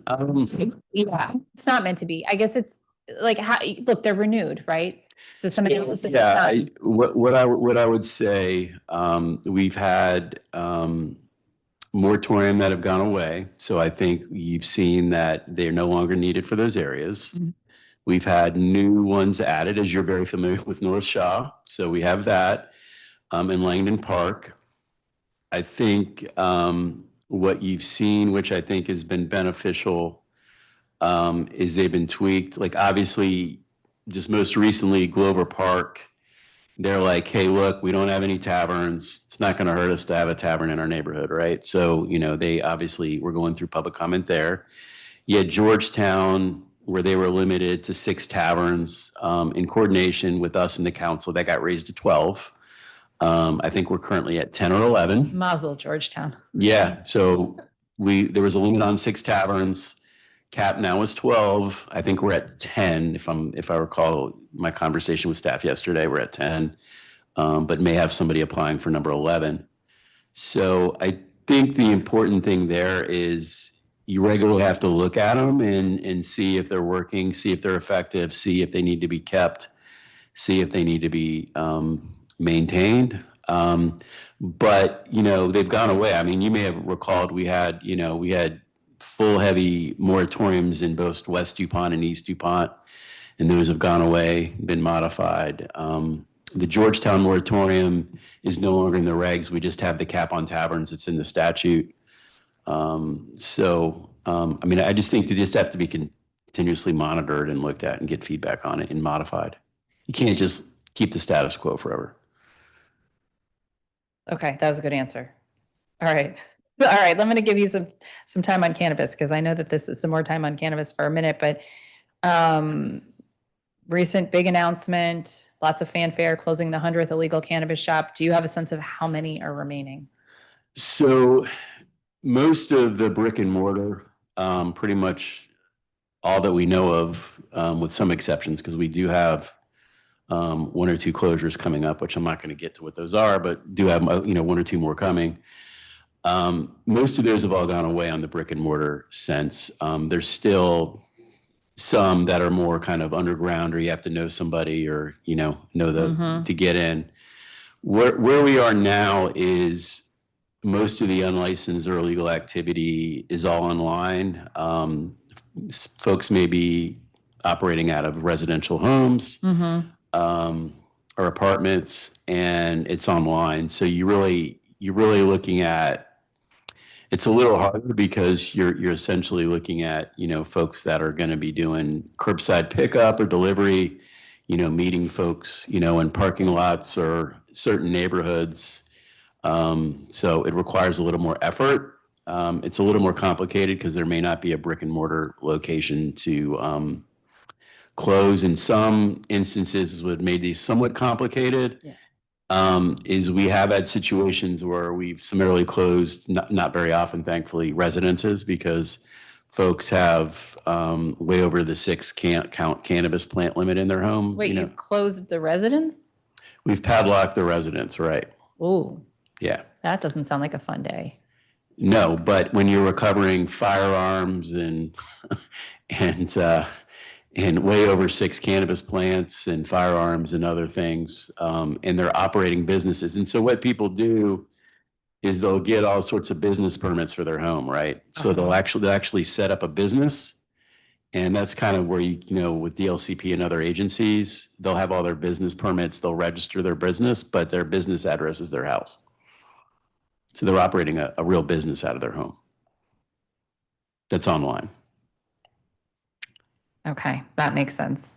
So that is something that you have authority over that? We have authority over that. We work with MPD. We try to be mindful of the fact that somebody may be living there, but if there's a bunch of illegal firearms in there and other things, we have to, and a lot of illegal drugs, that's just something we have to kind of balance. Yeah. And the attorney, just so you know, the Office of the Attorney General will work with them to try to resolve the matter with them. With the person? The person who lives there. Work to resolve it with them. Okay. So that's online sales that are operating out of a home. What do you do about online sales operating outside of our jurisdiction but coming in? Do you have any jurisdiction there? So there, which is coordinated with MPD, we do a lot of undercover. So there's a lot of undercover. It may be somebody operating out of a vehicle or a parking lot or whatever. And so MPD will work with them on that. But we are involved in terms of the intel and, trying to build those, those sales or transactions so we can take enforcement action. There was a large emergency rulemaking published in the Register on Friday. This is the same set of emergency rules for cannabis you've enacted before, I think. Why is this continuing to be done by emergency? So the council passed that legislation, the rulemaking on November 19th, 2025. So I'm hoping in the next week or two, we're working with the Office of Documents to get that published in final, which we think will happen. It was a very big rulemaking, so they asked for a little more time to work with us on that. But it should be the next week or two. It'll be published in final. But it was deemed approved by the council on November 19th, 2025. And I can tell you that one of the things we do not like to do is lots of emergencies for a lot of reasons, especially when we have a final rulemaking that the board's already voted on that's been deemed approved by the council. So I'm hoping in the next week or two, based on our conversations with Office of Documents, that'll be published in the Register as final. You said the Office of Documents? Is that what you call it? That's what I call it. You What may is call it similar. The DC Register. Oh, okay. Yeah, no, then maybe that is what it's called. Yeah. I'll just DC Register. The DC Register. Okay, got it. Okay. I thought I was learning something new. Okay. The emergency rulemaking notes that no, we're good. Okay, sorry. I'm just going through my memo here, making sure I don't get in trouble for skipping anything. Okay. So I got to come back to the street sales for 1 minute and then I will let you go. Sure. Okay. Can you cite individuals or do you not have the authority? We do not have the authority. Okay. Is it true that MPD and ABCA enforcement together, you guys have an issue whether there's there's uncertainty whether it's a criminal or civil offense? That's possible if you're reading from something. That's possible because you're David's handwriting. So that's I mean, clearly, I think it's a gray area. I'm happy to reach out to MPD and see if that's something they need. We make you both sit here. Yeah. We figure it out. Yeah, I mean, I know when I've talked to my team in the past, they've told me it's kind of a gray area where, like you said, where, MPD may look at us to do it, but we don't have the authority. So it may be something that I need to meet with MPD on to kind of Yeah, flesh it you're out. constantly telling us that they don't have the authority either. Right. So it's like, okay, if nobody has the authority, we probably just need to Yeah. assign it to someone. If the law has to change to do that, there seem to be enough bills coming through here for you that we can. Yeah, we'll introduce some legislation. I know you do. Geez, I assume they'll eventually get referred here and we're going to be, doing only ABCA all the time here. So Can only hope. games of skill. Should we just leave that for now? Oh gosh, I'm sorry. I forgot an entire section that I wanted. So we're going back for it. It's okay. Yes, thank you. That's excellent staff work. Okay. RDOs, the reimbursable detail program. Why does it exist in the first place? Tell me how we got here. Well, it was created by a former Ward 1 council member. So that's how we initially got here. I kind of forgot that. So that's how it initially started. Okay. It is designed to allow MPD officers to patrol outside of on-premise alcohol establishments and also help with the cost of special events. So I'd say it really serves two purposes and kind of how it came about. One was to not take away MPD resources for neighborhoods, right? So it's kind of like we have our regular patrols, neighbors, residents, they don't want to hear that they don't have MPD responding to them because MPD spending all this time, at the alcohol establishments, right? Mm-hmm. So the thought process was we got our regular MPD shift. We don't have to worry about alcohol establishments. We can do that on an overtime, right? So that's kind of where that came.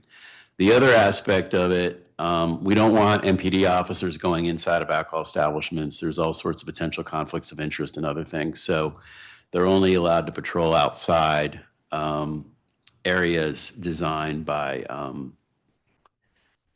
MPD sets the route, right? Not the establishment. So that's kind of how we got there.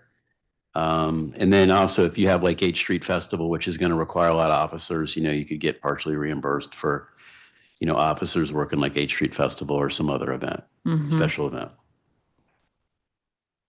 Do you think it's working? Yeah, it is working. I think where it's beneficial that I've seen is if you have an assault or some type of incident that happens outside an establishment and MPD's right there, you can have somebody being arrested right on the spot for some type of incident that occurs, whatever that may be. Or if you didn't have them there, that you obviously potentially wouldn't have had that arrest.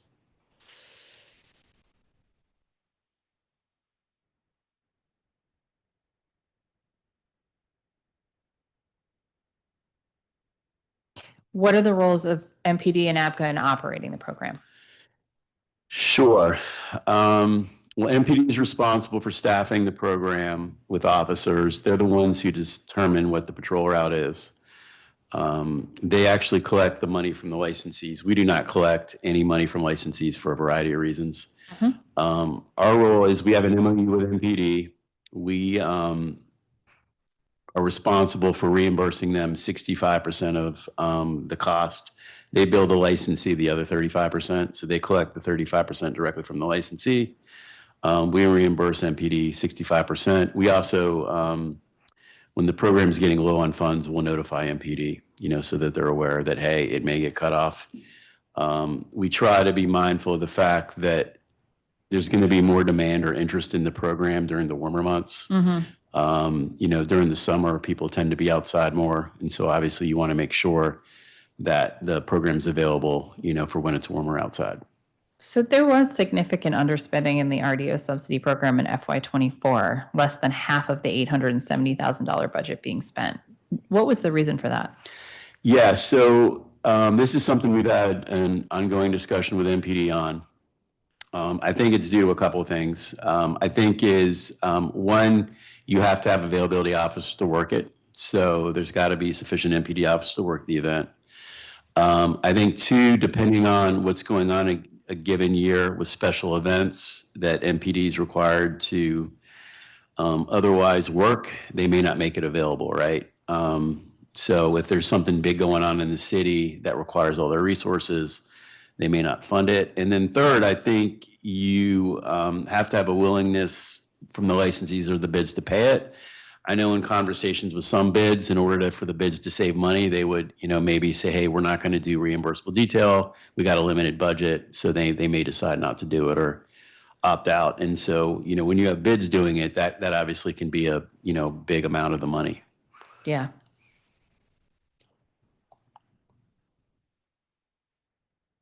Is the further reduction in spending in FY25 similar for similar reasons? Yeah, it came down in 25 as well. Yeah. It was down. I think you'll notice, so the budget for this in, I think 25 was $1 million. For 26, we brought it down to 500,000 because we're like, look, it hasn't been above 500,000 since 23. So with 24 and 25 being lower, it's like, it's local money that, we know is valuable. So we knocked it down from $1 million to 500,000 for 26. And we expect that to be sufficient given the spending in 24 and 25, as long as we don't go back to, FY23 and before. Do you think you'll actually spend the 500? It's possible. That's obviously something we're going to monitor. I don't have, we should be getting in the next couple of weeks, initial spending for the first quarter for MPD, and we can watch that. So that's obviously something we're going to monitor and watch. But that's why we brought it down from $1 million to 500 was the reduced spending.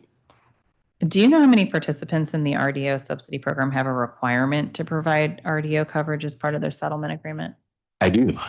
It is 9. So there's 9 licensees that are required to, by settlement agreement, voluntary agreement, whatever we call it, that are required by their settlement agreement to have RDO. There's 9. And MPD actually has those on file, so they know who those 9 are. Are they very old agreements? Yeah, generally it's agreements that are required to have them, Is that why you slipped into voluntary agreement?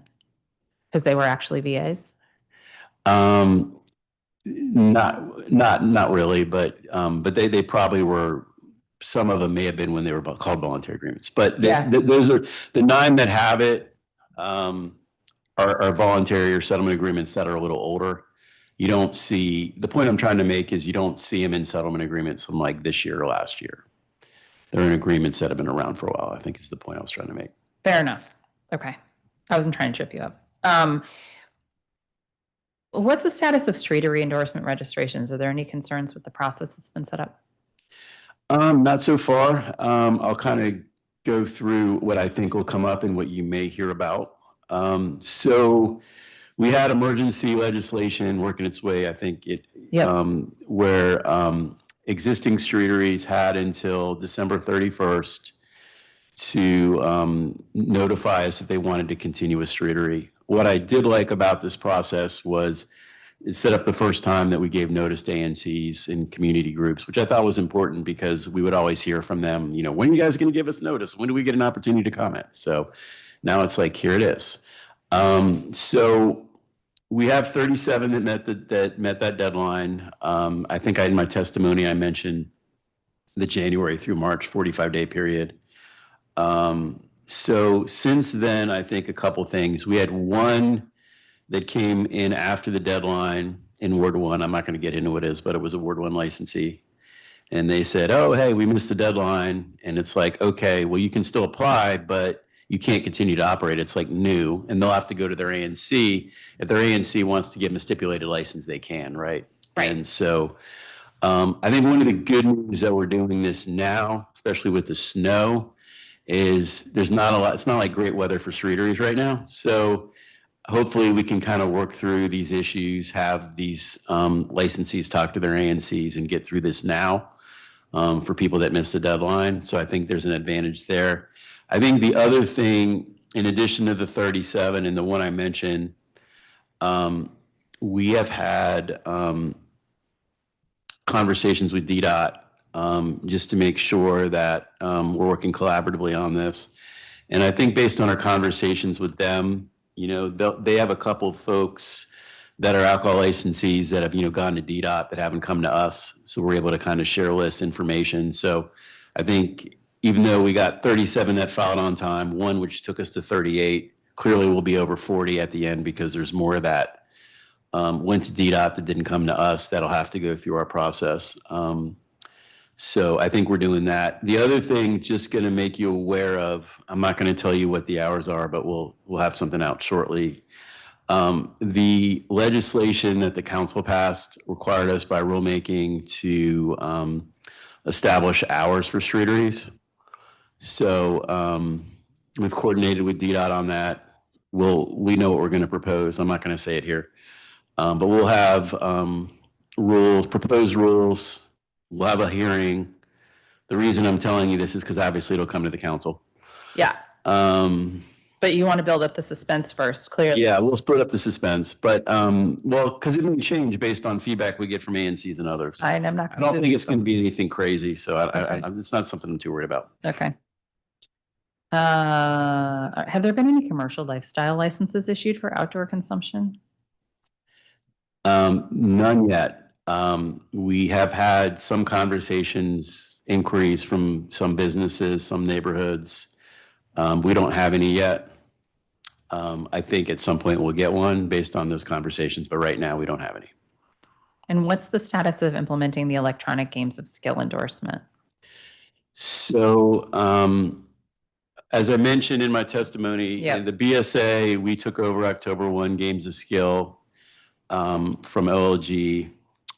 Since October 1, in my testimony, I said we've issued 11 retailer Games of Skill licenses. Yep. That's up to 13. After my testimony, we did 2 more.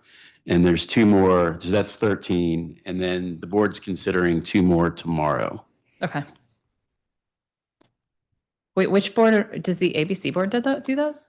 We do. Okay. If you need more info, let me know. But No, I don't. Yeah, no, I knew that it was transferred. I guess it just didn't occur to me that it would literally go to the ABC board. Okay. I mean, where else would it go? So have there been any commercial bingo endorsements issued to alcohol licensed businesses since the law went into effect this first fiscal year? Not yet. There's been inquiries to both our agency and the Office of Lottery and Gaming, which also has a role. I expect it to happen at some point. There may be legislation needed to get it fully up and running. A tweak, we already have legislation. But there may so much legislation. But there may be a tweak needed. I'll just leave it at that. So why, and I'll finally, for real, I think, why is it necessary to have an ABC endorsement or an ABCA endorsement for games of skill or commercial bingo and a separate license for each? Okay. Great question. My answer may surprise you. Okay. For games of skill, we should only have one. So what happened, you may know this, but the jurisdiction that came to us was done by the council, and it was done through the BSA process. And I think when we identified it, it was going to get somewhat complicated. So ultimately, I think what we'd like to see for game of skill is probably the same as we have for the carryout and delivery endorsement, streetery endorsement, and others. And what I mean by that is that if you have an alcohol license, you would have a game of skill endorsement only. If you don't have an alcohol license, then you would have a game of skill retailer license, right? Okay. That's how we've done, a number of others. Because right now, the way it's set up is you come to our agency and you say, what do I need? And we say, you need a game of skill endorsement. And they're like, okay. And then we're like, you also need a game of skill retailer license. And they're like, well, what's the difference? And it's like, well, they're both for the same thing, right? Which makes no sense. I mean, But you don't feel that way about bingo? So bingo is a little different because what I'd say is that the value of the endorsement on our end is we're trying to make sure that there's a public comment period and the public has an opportunity to weigh in. Unless somebody has a view that the public's, shouldn't be concerned. But That's the one nice thing about, us with some of these endorsements is we give the ANCs an opportunity to weigh in. From an enforcement perspective, we obviously have the investigators that are out at night to monitor these and find this activity. Oh, because it's like an on-premises thing. Yeah, bingo would be on premise. Yeah. Some of the council members are very excited. I mean, just from watching the hearings and this has come up. But Council members are very strange people. I'm just going to put that out it's there. interesting, sure. Yeah. Okay. Okay. And so for the games of skill thing, is that you want to just tack that in your omnibus or something? Yeah, well, it's not going to be an omnibus because the omnibus bill is done. Is it? It's like, I mean, you've been there where you have legislation that's done, you don't want to touch it. We already have a fiscal impact statement. We already have a legal sufficiency.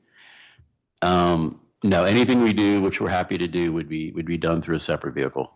Okay. Omnibus is a 40-page bill I do not want to touch. Yeah. Do I want to touch it? It's just. I think so. I think Okay. it's going to be great, and there's a lot of people looking forward to seeing it. So You're going to see it. the latest should be the spring. Okay. That's what I've been told I can say. No, the spring's what we've been told. All right. Very good. I think we're gonna leave it there. That was a very nice reacquainting myself with the day-to-day operations of ABCA. So thank you for that. Thank you for your testimony. Appreciate it very much. And this will conclude our public hearing today. For those who plan on submitting written testimony for the record, please do so by close of business 2 weeks from now. Is what my memo says. But I'm sure there's a date for that. There's a date for that. The 25th at close of business, 5:30 p.m. The time is 2:26 p.m. and this hearing is adjourned.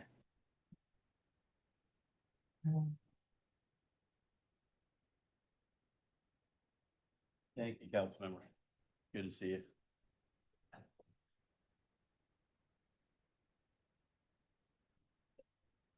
It was. I mean, you preference.